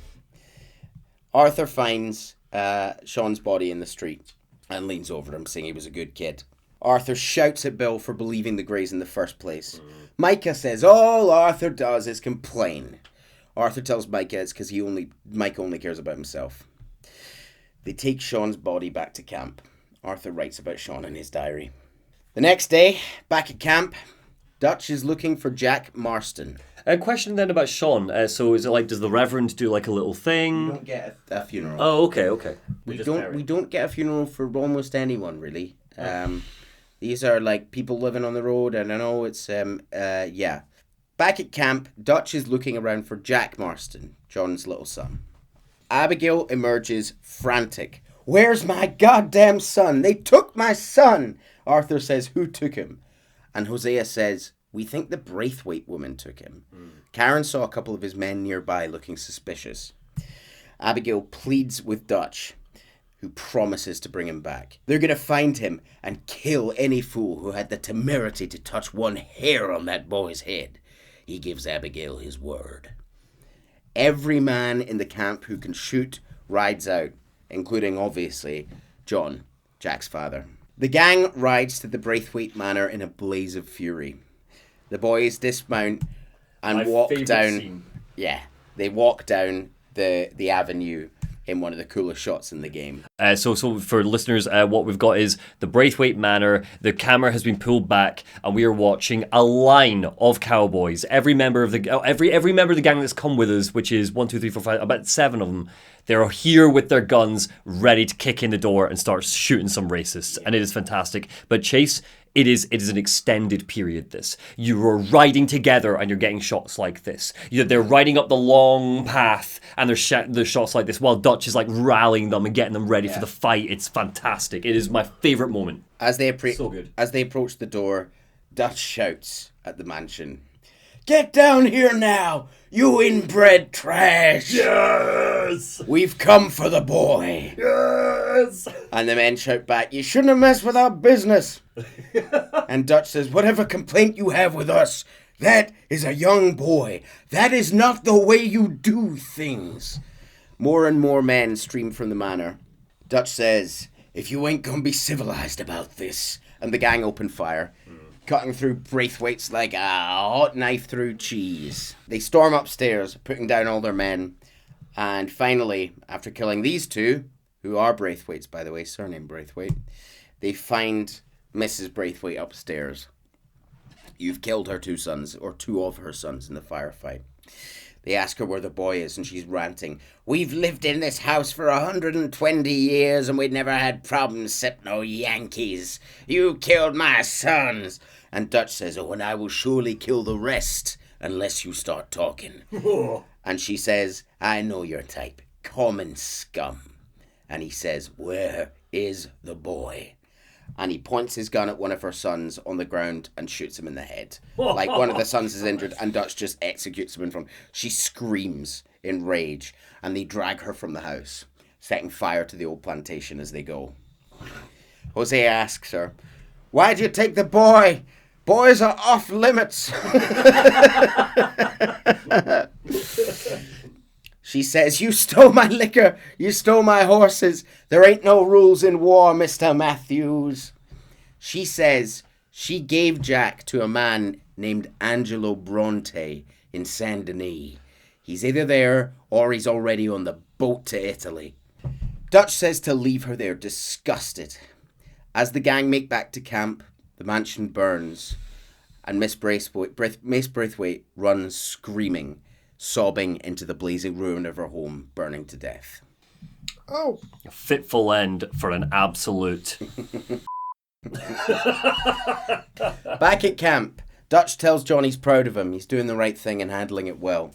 Dutch says if he doesn't get Jack back, Abigail will kill all of them. He's trying to make a joke, but he's clearly scared. Arthur says all this they've been doing has been for nothing. Dutch says, not for nothing, for living. They're going to get Jack back. They just need to trust him. He has a plan. Oh, he said the thing! Oh, he's got a plan, Chase. There's a shout. A plan. There's a shout from the other men. They have visitors. Just the worst timing from these absolute wank stains. Just the fucking scum of the earth. This is one of my favourite scenes. Milton and Ross stroll into camp. Instantly, almost all the guns are sort of in hand.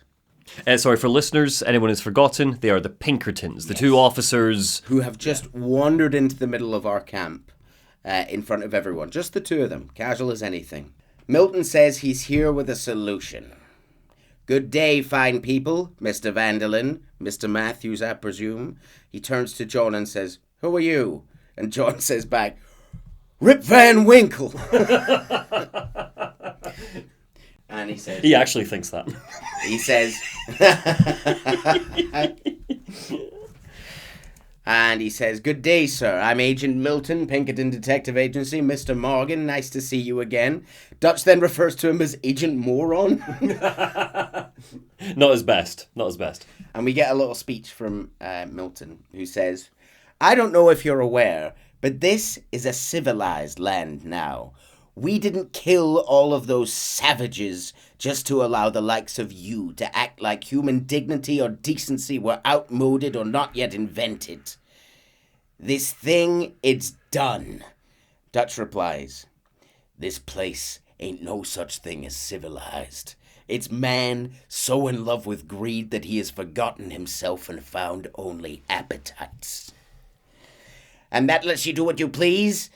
Kill who you please and hang the rest of us? Who made you the messiah to these lost souls you've led so horribly astray? Dutch says, I'm nothing but a seeker, Mr. Milton.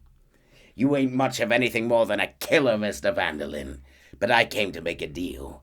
You come with me, and I give the rest of you 3 days to run off, disappear, and try to live like humans. You came for me. Risked your life in this den of lowlives and murderers so they might live and love? Well, ain't that fine? And there's like a ripple of laughter around the camp at this. In that case, he says, raising his hands in surrender and moving towards the agents, it'd be my honor to join you. Excuse me, friends. I have an appointment to keep with... He's interrupted by every gun in the camp being cocked and, raised. Love it. Miss Grimshaw brandishes a shotgun. I think your new friend should leave now, Dutch. Yes, Miss Grimshaw. Milton says, you're making a mistake, all of you. Dutch says, we've got something here. Something to live and die for. Milton says he'll return with 50 men and all of them will die. Lenny makes a move towards Milton to escort him out, and Milton shrugs him off and shouts, get your hands off me, boy. Ooh, no. Yeah. The men leave. Arthur says he knows a place. The one that he and Lenny found when they robbed the raiders down at Shady Bell.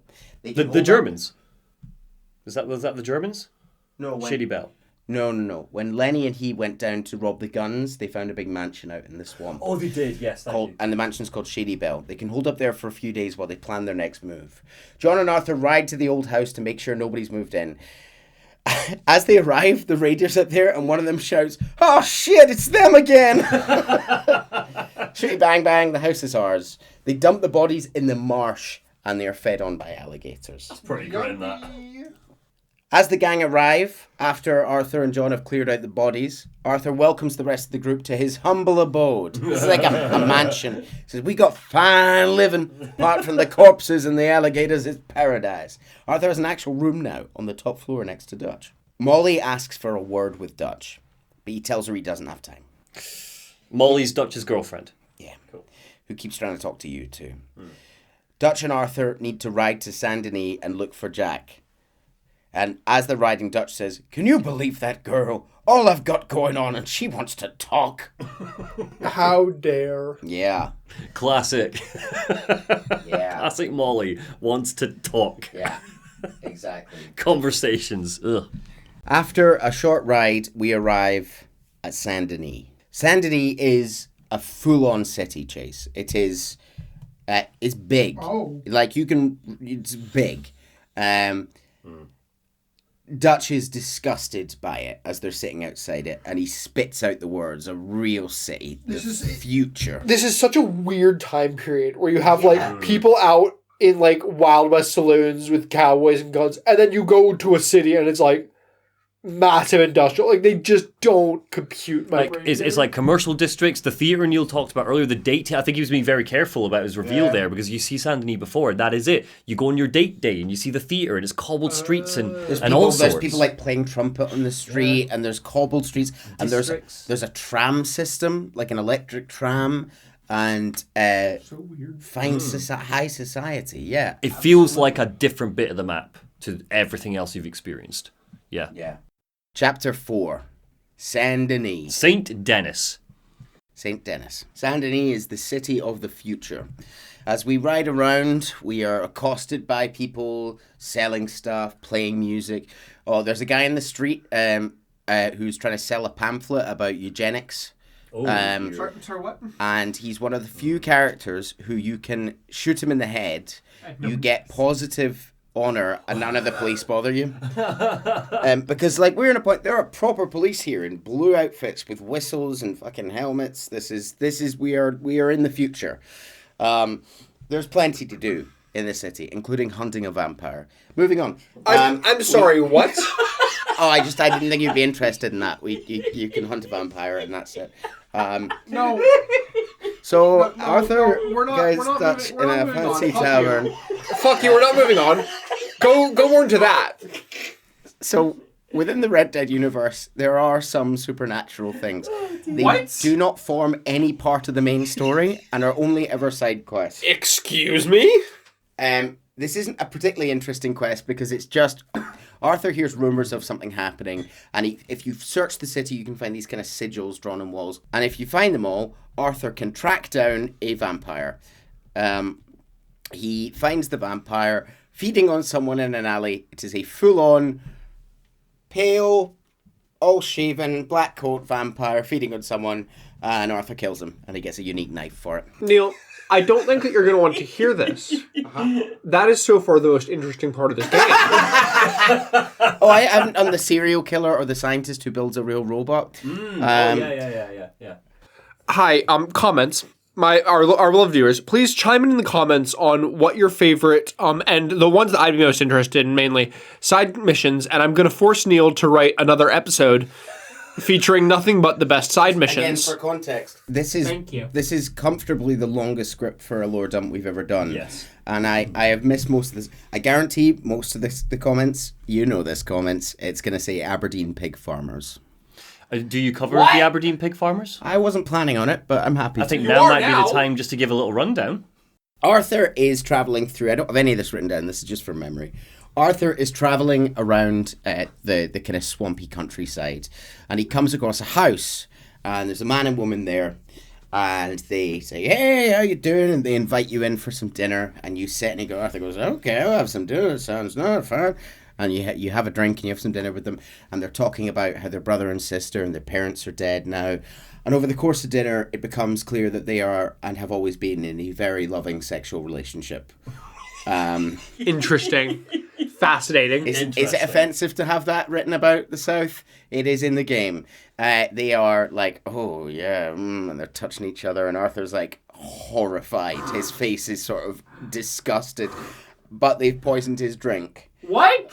He passes out, and he wakes up in a field a couple of miles Are we away. cannibals? Passes out in a field a couple of miles away with no money on him. If you had 100,000 gold on you, it's gone. What you can do is go back to the house. He kills the brother and sister and gets his gold back. That's it. That's it. That's why these are like they're so short as to be, it's difficult to talk about. What I will say is, I, to this day, have played Red Dead 2 twice. Do you want to know how many times I have met the Aberdeen pig farmers? 0 times. Yeah. 0 times they have come out and gone, hello, I've gone to the house, and they're not in. It is a random event. And that this has cutscenes, it has the full dynamic of losing your money. Like 100 of these. Yeah. You save a guy who's been, a guy's been bitten by a snake. You can choose to save him. If you have medicine, you can give him whiskey. If not, you can leave him, you can kill him. If you save him, later on in town, he'll be there with a cast on going, hey, it's the guy, go into the gun shop and have a free gun on me. Yeah. Red Dead 2 is more reactive than Final Fantasy 16 as far as RPGs are concerned. There is more role-playing in Red Dead 2, straight up. And I like Final Fantasy 16. I'm not... As much as I love 16, that is a bad example. 16 is not massively reactive. No, but that's what I mean. Like, it's more of an RPG than some modern RPGs are. It's crazy. Anyway, sorry, continue with the main story. Arthur finds Dutch in Saint Denis. They've gone in to start looking around about Angelo Bronte see if they can get Judge. Trying to find Jack, right? Yeah, okay. Exactly. As he is entering the door to this very fancy city tavern for the first time, a gun pokes to the back of his head, and he hears a voice go, "Stick him up, cowpoke." Ooh. And he turns around and it's Dutch, and Dutch is like, "Gotcha!" He's a crazy wacky guy. And Dutch says, "Here we are in the strange land of papists and rapists." What? Yeah, he tells Arthur to go and ask in the bar about him. He's already been in, he's not managed to get any information about Bronte. Arthur walks into this bar. I was sure I had a screenshot and I don't. Arthur walks into this bar and it's full of like very well-to-do city folk, and literally like 50 people. The music stops and they all turn around to stare at this like bedraggled cowboy. He goes up to the bartender, asks him if he knows about Bronte. He gets charged a whiskey for $1. That's what I was mentioning earlier. Oh, yeah. Whiskey for $1. The bartender is clearly a bit scared of Bronte. He's like, "You shouldn't be saying that name around here." As he's leaving, a drunk patron comes up and says, "No, about Bronte. He's that Italian gangster guy. He's got the whole city in his pocket." And he uses... No, he's an established businessman. He uses gangs of street kids. It's very Oliver Twist. His employees. It's a very American Oliver Twist thing. Arthur meets a couple of them and they say, "Yeah, sure, mister. We'll give you a tour, mister." And they all have names like Cleet. You know, they're all, "Hey, Cleet. Hey, mister, come on." And they lead him on a big merry tour. They steal his money. Arthur chases them down an alley. And they corner him. These children all corner him with guns in an alley. Their leader, who's pictured here on screen in a kind of checkered coat, is talking about Mr. Bronte. And he says, "Mr. Bronte's got fine hair, a beautiful house, and I am proud to work for him." Mm-hmm. Arthur eventually talks his way out and they tell him the address. Time to go and meet Mr. Bronte. He meets up with Dutch, who thinks it's hilarious that Arthur was robbed by some children. He's a job maker. Bronte is a job maker, and I think we all need to be a little bit nicer about Mr. Bronte. Are you in Bronte's what is this bit? Arthur writes in his diary while they're waiting to meet John. "I cannot decide which I like less, the swamps or the city. Both are full of parasites, reptiles and slime.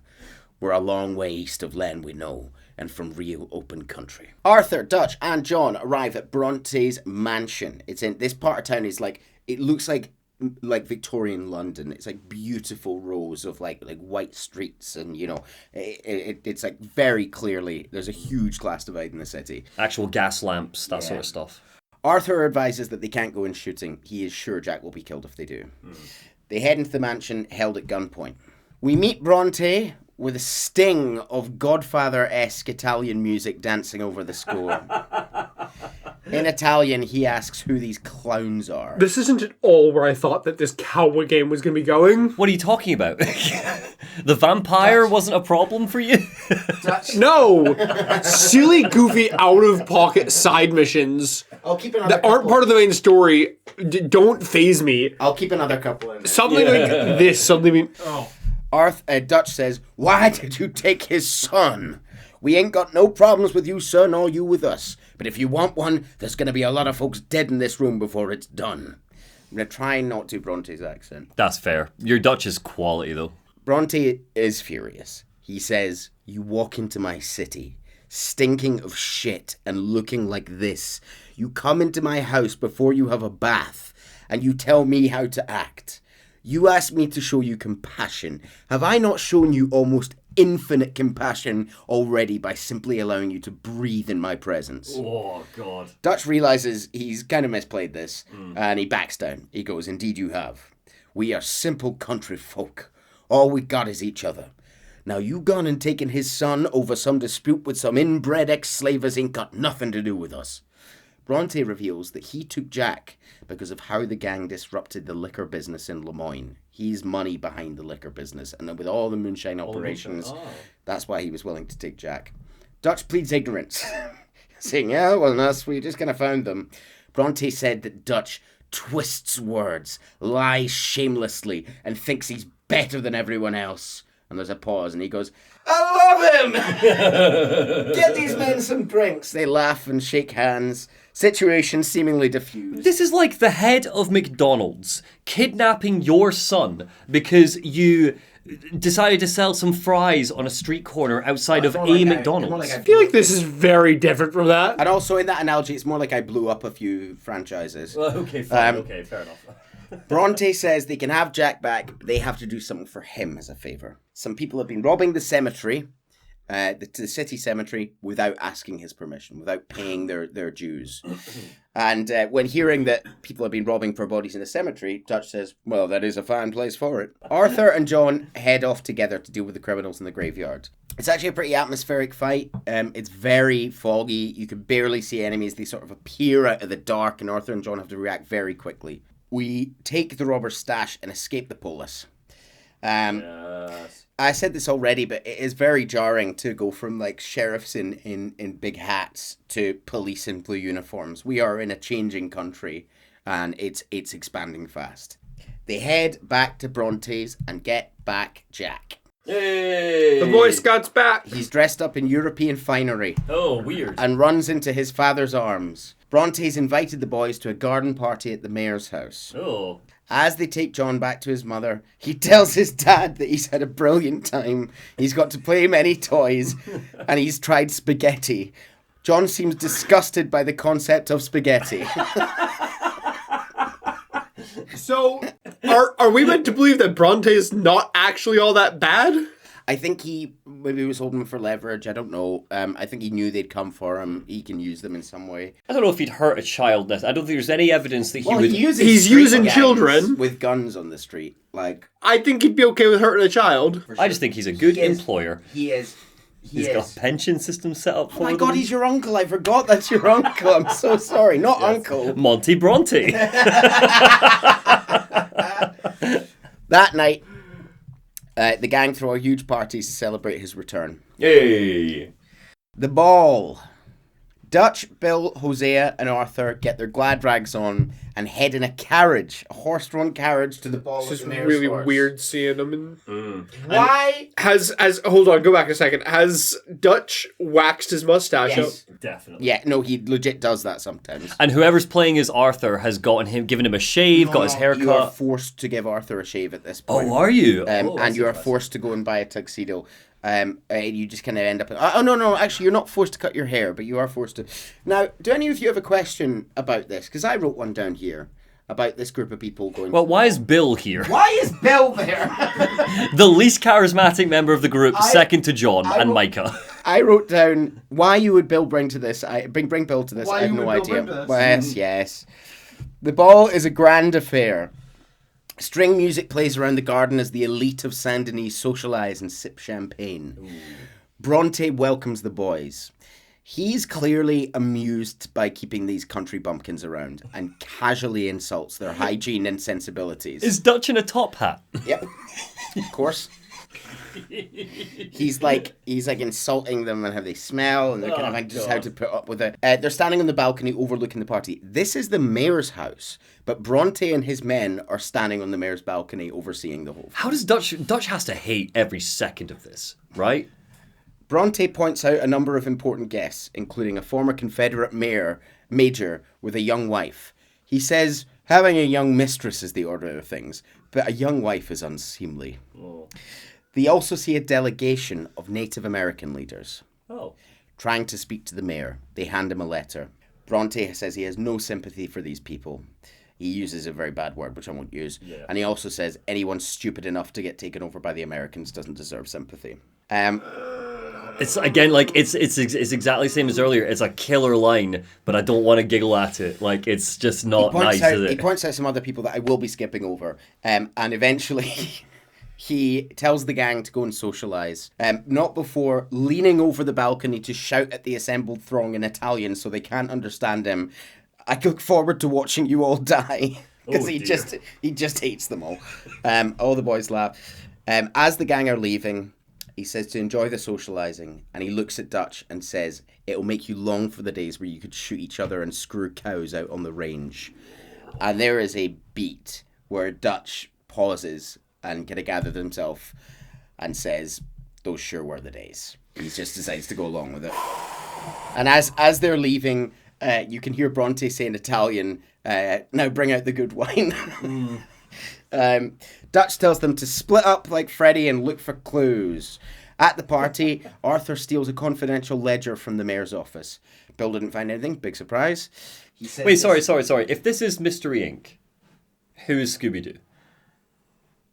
If Dutch is Freddy, who's Shaggy and Scooby? The wolf. John's got him in his back pocket. He's in the van. We do eat a dog later. Bill didn't find anything. He says this whole town is a waste of time. Hosea has something. Big bank. A real one. A city bank. Ooh. If we're going to leave, this might be the way. Dutch wakes Arthur. He thinks they're close. They just need this money. And then they can find a new home. Although he doesn't know where that might be. Arthur heads back into Saint Denis and is introduced to the two men he saw at the party. The two Native American men. This is the chief, Rains Fall, and he's with his son, Eagle Flies. They reveal that they were the men on the ridge watching you at the start of the game. Oh, wow. They've been with us the whole And then time. they spotted you at the party as well. He said that his people, if they're even a people anymore, fought hard, made peace treaties. These treaties were broken. They've been moved and punished and moved. Now we are to be moved again. Eagle Fly says this will lead to more behaviour like this, and Rains Falls assures him he won't. The enemy has become stronger, but they've become weaker. They can't fight back. Arthur agrees it's a terrible business.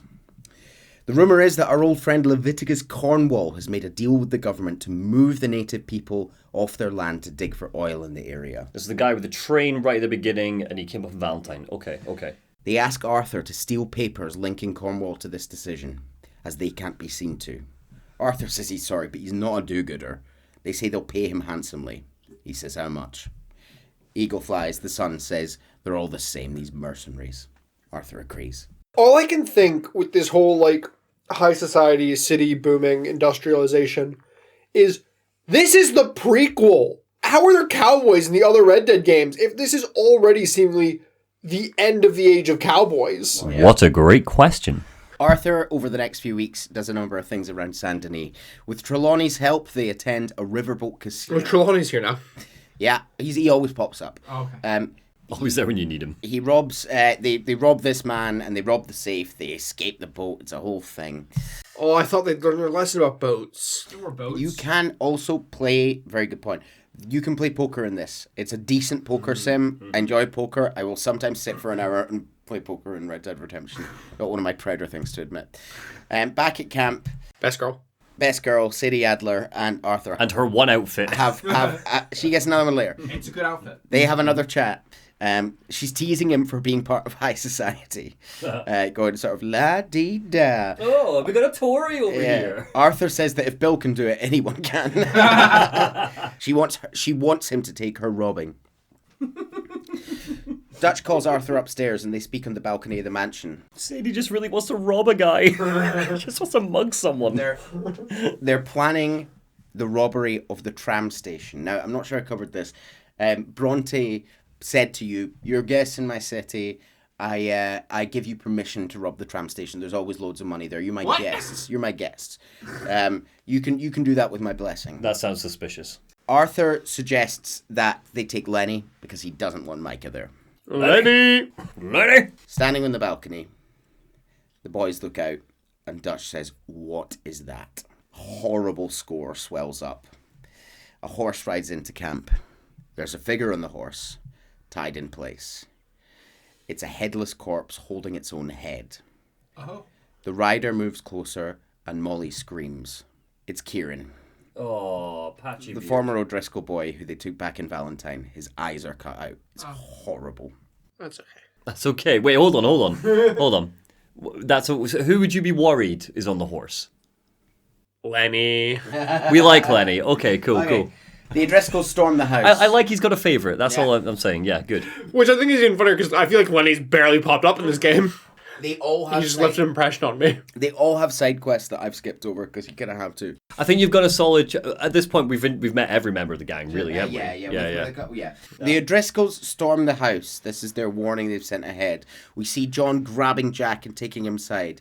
The gang are pinned down bad, and they all retreat into the house, barring the exits. It is not looking good. Until Ms. Sadie Adler decides to charge outside with Arthur in tow. They sneak round the side and flank the attackers, pushing through, driving them off.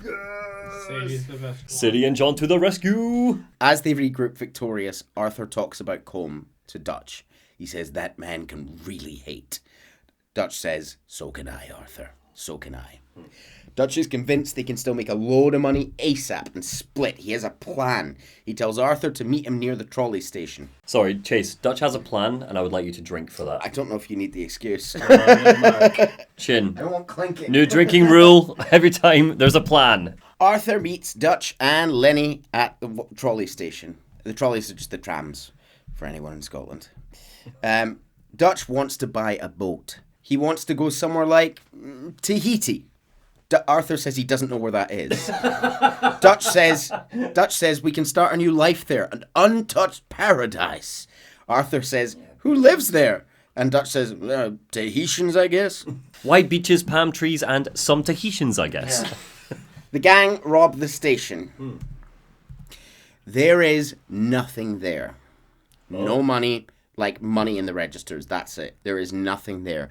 And the entirety of the law of Saint Denis are ready for them and come descending upon them. We managed to jump onto a runaway, to a moving tram, and a fight ensues, with Arthur hanging off the edge of the tram, shooting police as he goes by.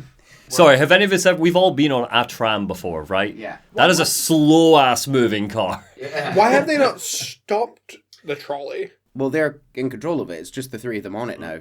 It's a getaway vehicle that moves at half a mile an hour. Arthur goes to the front. It's actually going faster and faster. It's going far too fast, and Arthur goes to the front to try and stop it with the handle. The handle's been broken, and it's a very vulnerable. He just strolls back past Dutch and goes, "It's broke," and they all hold on as the trolley derails, smashing into a cart and landing sideways.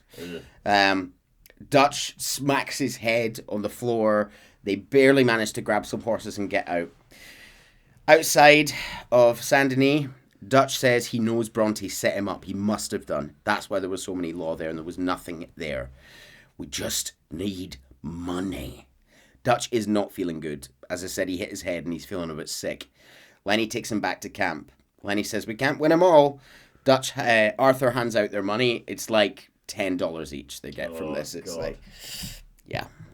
So, as discussed, we head back up north to help Eagle Flies rob the files from the oil refinery. Remind me, what's the goal here? You get the files? So the files are basically linking Cornwall to the government's decision to my knowledge, linking Cornwall to the government's decision to move the native people off the land. Right. And what are they going to do with that information? That sounds... Well, because it's just that it helps their case against Cornwall and the government, but they can't be seen to steal it. That's why they're hiring. So they're going to go to the government and say, we know what you're doing. The government's going to go, cool, sounds good. His father is very engaged in active kind of conversation with the local government, blah, blah, blah. Eagle Flies is a lot more angry about things. We'll explore that more. Arthur sneaks in, and at one point actually is to save Eagle Fly's life. They leave. Eagle Fly says, here's your payment, and he takes it, but he doesn't seem particularly pleased with himself. Does he acknowledge that Arthur saved his life? Yeah. Yeah, okay. Back down south. Dutch has had enough with Bronte. Oh. He decides to take a few trusted men in a boat up the river to infiltrate Bronte's mansion. What have we got here? We've got Bill, Lenny, John, and Arthur. There's an interesting moment here where Bill rages about, how he was in the army and he fought well, and there's a word on screen I won't say, but he says basically the native people were savages. And Dutch says, shut your mouth, boy. The only people around here who are savages are these inbred hillbillies. Hey, Dutch spitting facts. Oh yeah, maybe Dutch has some feelings about the plight of native people. Also, are we talking Civil War that Bill fought in? Bill would have. It could have been anything, I guess. Bill doesn't really say. We break into the Monty. we break into the mansion of Monty Bronte. Bronte tries to fire a gun at the boys, and it jams, and he throws it at John's head, and then starts to back up, apologising. It hits his head, and it makes a very empty, hollow thingy sound. It might help him. Yeah. He says, every man has a price, please, please. And they grab him, knock him out, take him back to the boat. On the boat, Dutch turns to Bronte and says, hey, big man, we're going to ransom you or what? Bronte says, you're pathetic. And he says, oh, I am. Because from where I'm sitting, you're the one deserving of pity, my friend. All your men, all your money, it weren't a match for a bunch of bumpkins. Bronte says, you're nothing to me. I run a city, and when the law catch up to you, you'll die like nothing. I am this country. You are everything people are running away from. Dutch says, I possess things you will never understand. And Bronte says, you don't even possess your men. And he turns to the rest of the boat and says, $1,000 to the man who kills him and sets me free. Silence. Bill, I swear to God. Pan round every man on the boat. Not a flinch, not a flicker, not even a suggestion. We move back to Dutch, and he says, what are you going to say now? And Bronte says, the dogs are coming for you. And Dutch says, they're good at smelling filth, so filth has got to be disposed of. The string music swells uncomfortably, and Dutch grabs Bronte's head and holds it under the water over the side of the boat. He snapped, screaming about the Pinkertons. You repulsive little maggot! You call them now! As Bronte goes still, dead, Dutch throws him to the alligators over the side. Oh, God, it's brutal. Oh. John asks, Jesus, Dutch, what part of your philosophy books cover feeding a fella to a goddamn alligator? And Dutch says, the part that covers weakness. It's us or him. I figure it might as well be him. It's time for one last job. Part 2. The gang ride into Saint Denis ready to rob the National Bank that Hosea was telling us about. And they're all geared up and ready to go. They corral the customers. Classic. Making their way into the vault. Did they bring, what's her name? Karen. No. Sadie Adler. She just wanted to do a robbery. Yeah. No, she didn't get Sadie this is time. not here. Boo! She wanted to do a robbery. She'll get her moment in the sun, don't worry. Arthur starts to crack the safes as shouts come out from the front. Looks like the law. There is a lot of money in here. Gold, money. They take what they can and make to leave. Milton has assembled an army of lawmen outside. Milton's the Pinkerton. Yeah. He has Hosea at gunpoint. His dad. No, gay dad. He screams at you to get out. Dutch says that he thinks someone must have squealed. There has to be a rat. How did they get here so fast? Dutch tells Milton to let Hosea go. There's a bit of desperation creeping into his voice. Hosea's his oldest friend. Milton says, no more bargains, no more deal. And Dutch replies, Mr. Milton, this is America. You can always cut a deal. And Milton responds, I've given you enough chances. He pushes Hosea into the street as Dutch watches on and shoots him dead. No!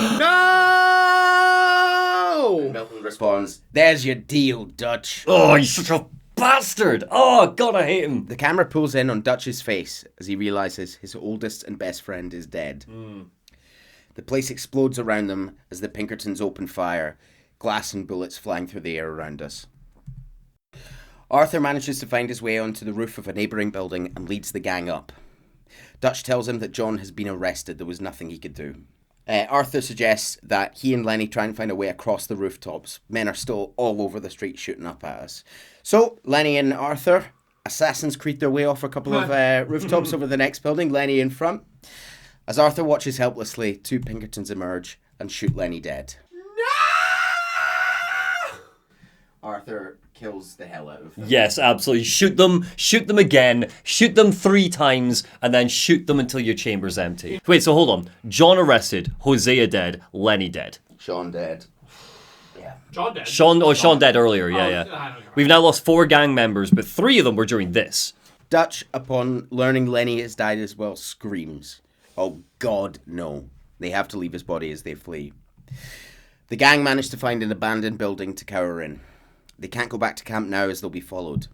Dutch has a plan. Drink. Clank on me.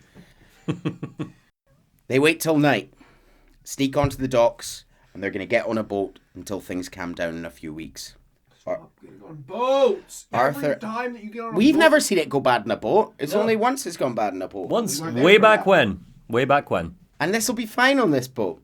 Yeah. Arthur says he agrees. They either die out there right now or we go ahead with Dutch's plan.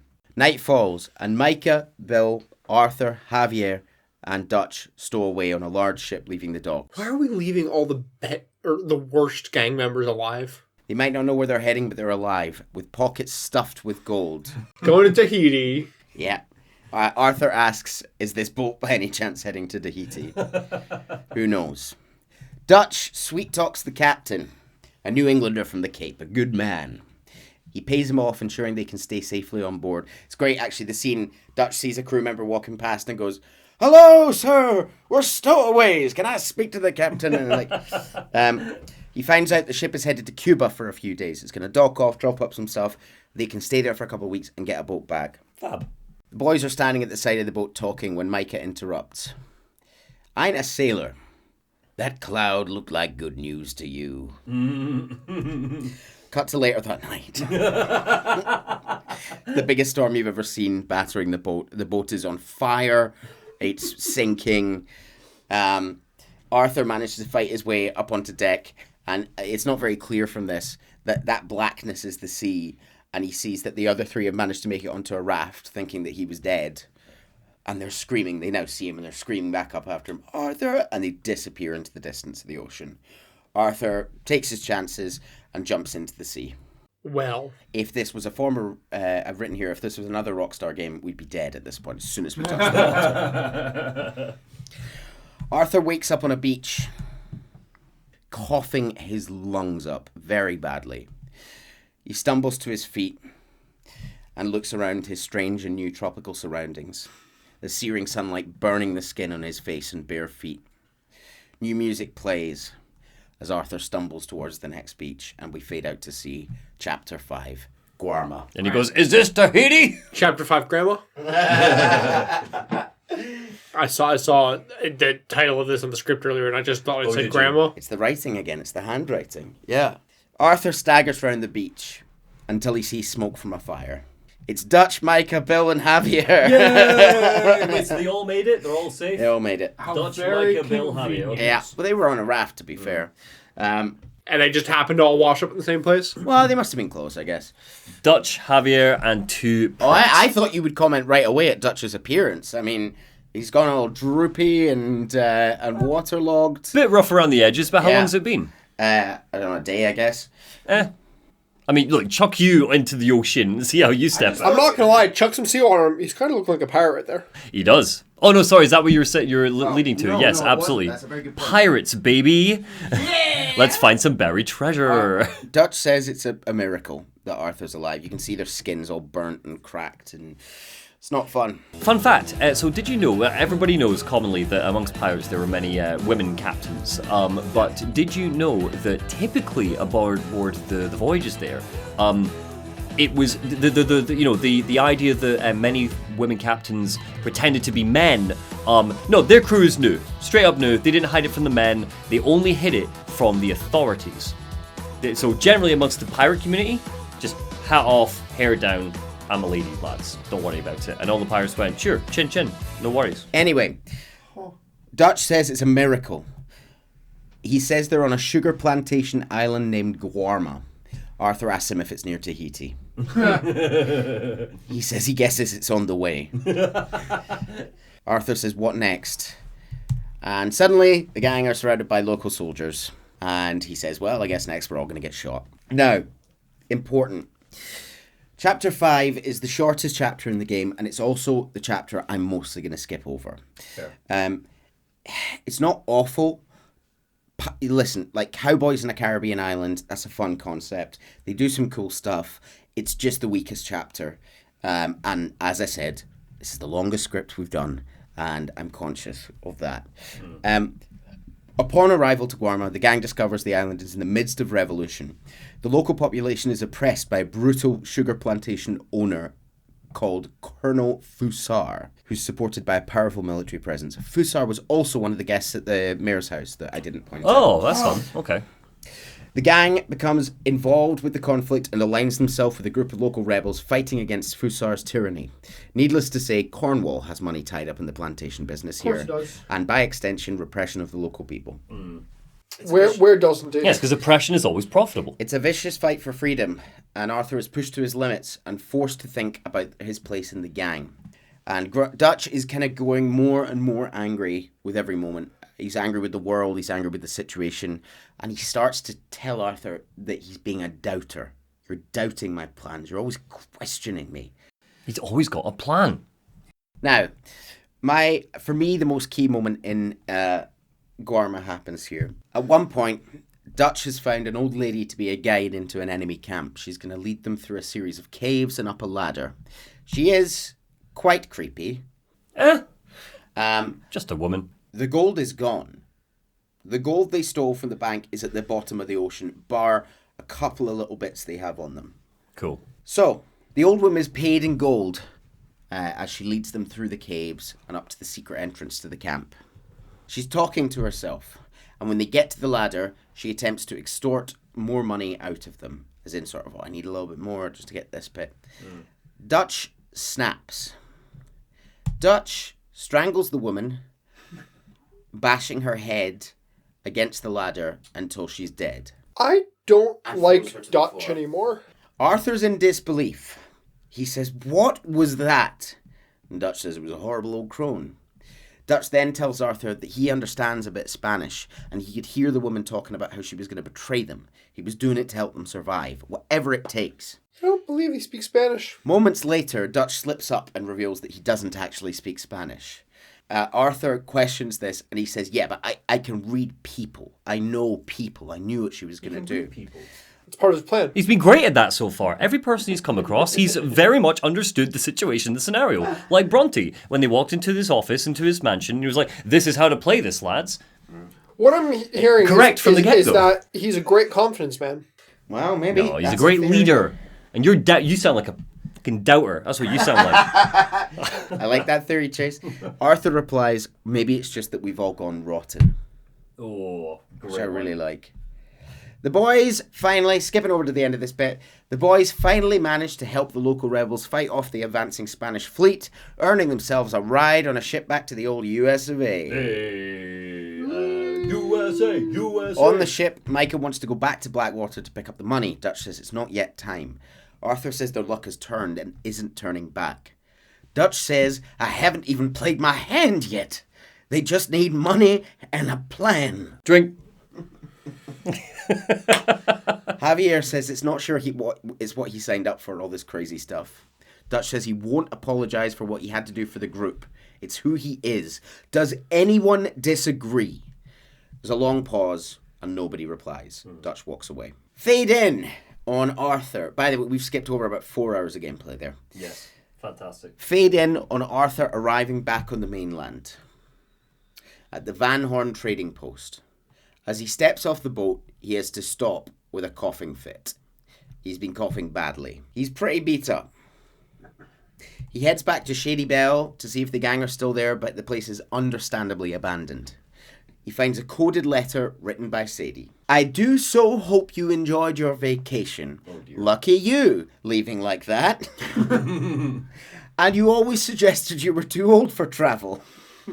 I hope you and your cousins enjoyed yourselves.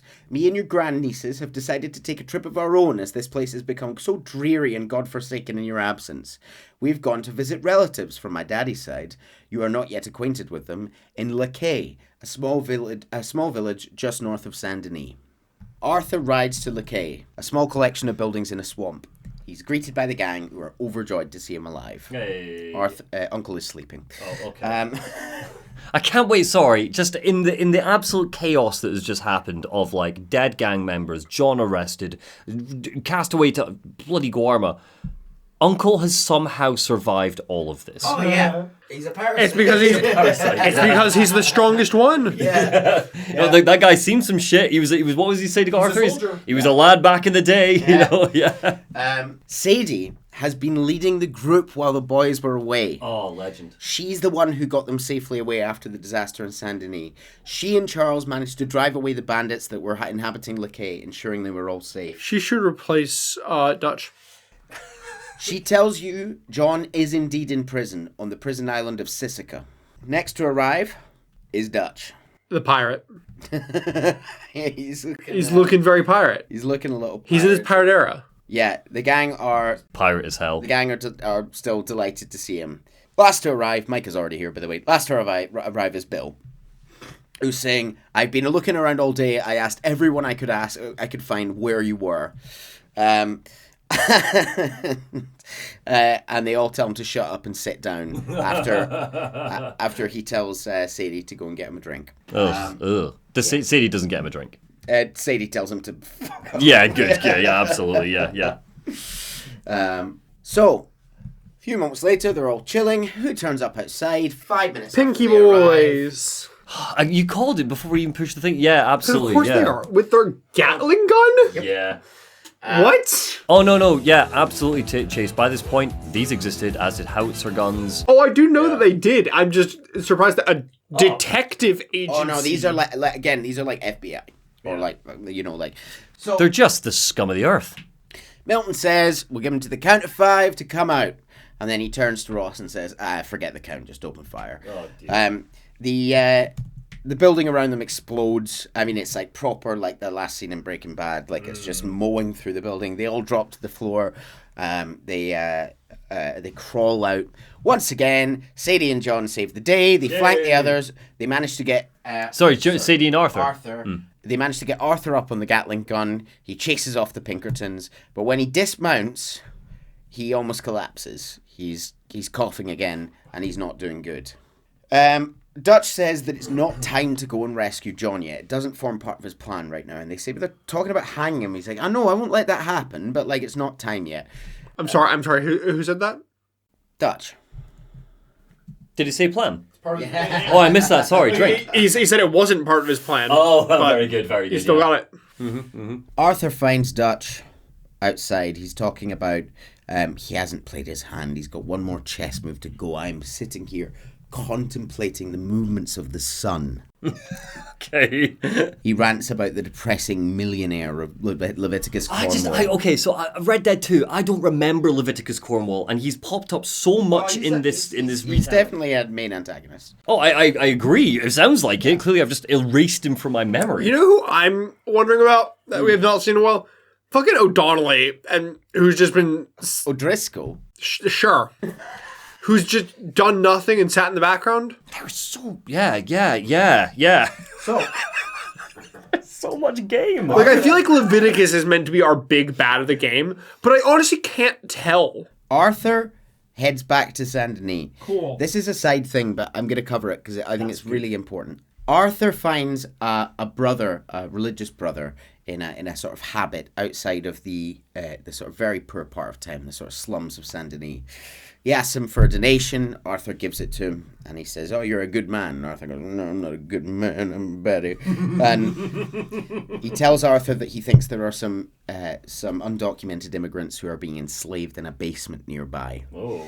What? Very quickly, Arthur arrives in the basement. He kills the shopkeeper. He rescues them. He brings them to Brother Dorkins, who's gonna take them somewhere safe. Yes. He later meets a nun, a sister of their group as well, who has a necklace stolen by a little boy. He is very kind to the little boy. Arthur brings it back to her, and she says, "Oh, you're a good man, Arthur. You're a good man." He goes, "No, I'm not a good man. I'm a bad man. I'm a nasty boy, and I don't deserve any nice things." Mary took me to the theater, and I booed, and now I feel bad. As he should. Don't talk in the theater. Don't talk in the theater. Don't boo. Unless it's a panto. That's okay. Arthur writes in his diary, "My lord, what a goddamn mess. Everything. I'm not sure what happens next. Whole thing's been hard on all of us. Most of all Dutch, who seems half crazed by all we gone through." They chat some more, Arthur and Dutch. Arthur asks Dutch, "What's our move here?" Dutch turns to him and says, "You sound like Hosea. I miss him. No. Do you have my back?" And he says, "Always, Dutch, but there's more than your back at stake. I seen you killing folk in cold blood like you always taught me not to." Dutch ignores this flat out and tells Arthur there's land up in Roanoke Ridge he believes they can hold as their new base. Roanoke is never a good place to go. That's asking for trouble. There's ghosts there. Oh, is there? Yeah, it's like Oh. a whole haunted colony. Is it? Wait, so very quickly, ghosts of Native American people? No. Roanoke, Virginia was... I forget it was like the first American colony, but it was one of the first. Was that the island? It was the island, and they all went missing. Well, they left a bunch of people there. They went away to get supplies, and they came back. And everybody's gone. No signs. Oh, wow. There are a lot of theories. I think there's a lot of theories. I'm not positive. I don't fully remember all of them, but yeah, just a bunch of people disappeared. Jeez. And it's Fascinating. now haunted, and they found a bunch of symbols carved in the trees and stuff. They're like, what happened? So this is Shrug. This is maybe named for it. This is a ridge up north, a very woody area. He sends, as always, Charles and Arthur to go and have a look. He and Micah need to stay here to have some thinking. Well, we like Charles, Do right? some reconnaissance. Yeah, but it's just we're always doing the work together. Yeah, but it's like Charles has been pretty level-headed through all Charles is of the nothing shit. but dependable. Yeah, cool. Charles is He's not a Bill or a Micah. No. Right, okay. I'm not saying anything bad about anyone. Yeah. Dutch says he just needs time and no traitors. We head up to Butcher's Creek up in Roanoke Ridge. This is a depressing place, man. This is like dark forests. It's creepy. All the locals are sort of hiding from you. And they arrive at this place, Butcher's Creek. It's a cave in the forest. It's home. I haven't covered most of the gangs because it's not that important. This is home to arguably the worst group of people in the game, the Murphy Brood. They're like hills have eyes creeps. Rude. Ugh. Yeah, they hole up in a cave with members discussing who's going to get to skin their next victim. Ugh. Arthur and Charles skin their way through the... Arthur... That's not what you wrote. Arthur and Charles stealth kill their way through the cave until they're noticed. Members of the Brood come at you screaming and running with machetes out, and they're one of the only weapons that can one kill you as well. If they get to you, they kill you. So you're kind of in the cave, like, trying to shoot the ball off desperately. In the cave, they discover the Murphy's latest victim, a local woman who's been held in a cage for days. Clearly the worst things you could ever imagine have happened to her, and she cowers from Charles and Arthur. They tell her she's safe now, and she weeps in Arthur's arms as he takes her from this god-awful hellhole. He takes her back down the hill to Annesburg, the local town. Annesburg is... I'm sorry, is that a person tied up? Lots of people being tied up. Oh, lots of that, yeah. That's a dead body, yeah. Annesburg is... I mean, it's given me Roanoke theories. It's given me the... No, clearly I think maybe they're playing with it. Annesburg ties in to the theme of this upcoming chapter. It is a mining town. It is very depressing. Mm-hmm. It's a black street, grey walls. There's a mine spewing out bile, and the only houses there are the houses of the people that work in the mine. As far as settlements go, I remember this is the one where it's like, I like to go back to Valentine or even Rose, don't want to go there. There's no saloon. There's no. It's just sad. He rides her back down to her town, and her mother greets her crying. She can't believe that she's still alive. Mm. She offers Arthur money as a reward, but he refuses, knowing they need it more than him. He didn't save her for a reward. Mm. While returning to his horse, Arthur sees a familiar face. Mrs. Downs. Mrs. Downs. The person he was stealing money. Yes, beat him within his life, and then he died later. His widow. Mm. She looks unkempt and thin, and when she sees Arthur, she screams at him to leave her alone. It's clear from an interaction she's having with a local man that she's reluctantly engaging in sex work to support herself. Ugh. Arthur returns to the creek where the gang are setting up their ever smaller camp. Dutch tells Arthur that he and Micah have tracked Cornwall down. He's actually buying the mine in Annesburg. Uncle appears with a drunken Molly, Dutch's girlfriend, who's been trying to speak to us all game, trying to speak to Dutch all game. He found her drunk in Saint Denis. She's rambling at Dutch, calling him a sack of shit, and the good Lord Almighty himself mockingly bowing to him. Dutch says, "Calm down, please calm down." And then that's when Molly says, "Mr. Milton and Mr. Ross, I told them, I won't be ignored any longer, Dutch van der Linde. And I'm not him, I'm not her, any of your stooges. I don't owe you anything. I'll spit in your eye, and that's why I told them, and I would tell them again. Now I've got God's ear." Molly was the traitor. She said, "I told them about the bank robbery, and I wanted to kill you. I wanted them to kill you." Dutch pulls a pistol and says, "You did what?" And she says, "I loved you, you goddamn bastard. Shoot me, go on." And Arthur's in Dutch's ear, hand at his chest, and he says, "She's not worth it. She's crazy. Just leave it. She's not in her right mind." And he says, you betrayed me. And Molly says, "You're not so big anymore, are you?" Arthur says, "Quiet," to Molly, and he says, "Dutch, just calm down." And Dutch can't work out why Arthur's trying to calm him down. And he says, "She's a fool. Get her out of here." Dutch says, "You know the rules." And there's a hesitation. A shotgun blast goes off, blowing Molly away. And the camera pans round to show Susan Grimshaw. She says, "Mr. Morgan, what's wrong with you?" She knew the rules. Pearson, Williamson, That's cool. get the body out of here and get it burnt. Bill says, "Okay." And Susan says, "Get back to work. Quit your lollygagging." So we're going to take a little break here. And we're going to come back after that with the end of the game. What are our thoughts? Yeah, Chase, I want to ask you, because I've been reminded of a lot of good stuff here, but... I'm really confused. We are now currently, let's call it after cuts, 4 hours in. Many hours. You've told me that this is a 6-chapter game, and this is where we're cutting. Yep. How long is this chapter? Okay, so I will add to that and not give anything away. What I will say is that as I'm following Neil, I'm going, this hasn't happened yet. This hasn't happened yet. Holy crap, chapter 6 is wild. It is like non-stop from what I remember, if this is what we've got. I'm trying to figure out what the plot of the next game is going to be. Or, well, I suppose the previous, because I doubt Dutch is going to survive this. I do not think that... Why? Well, what's your thought there about Because Dutch? it's classic narrative plot lines. This is going to be that classic trope where we go back and it's this, like, guy had been mentioned so many times in the first game, and suddenly we do the prequel and we get to meet him. I hate the prequel's named 2, but oh well. Yeah, that's also... Call it Red Dead Zero. That's fair. I'm not sure they were ever planning on making another one at the time, but yeah. Yeah.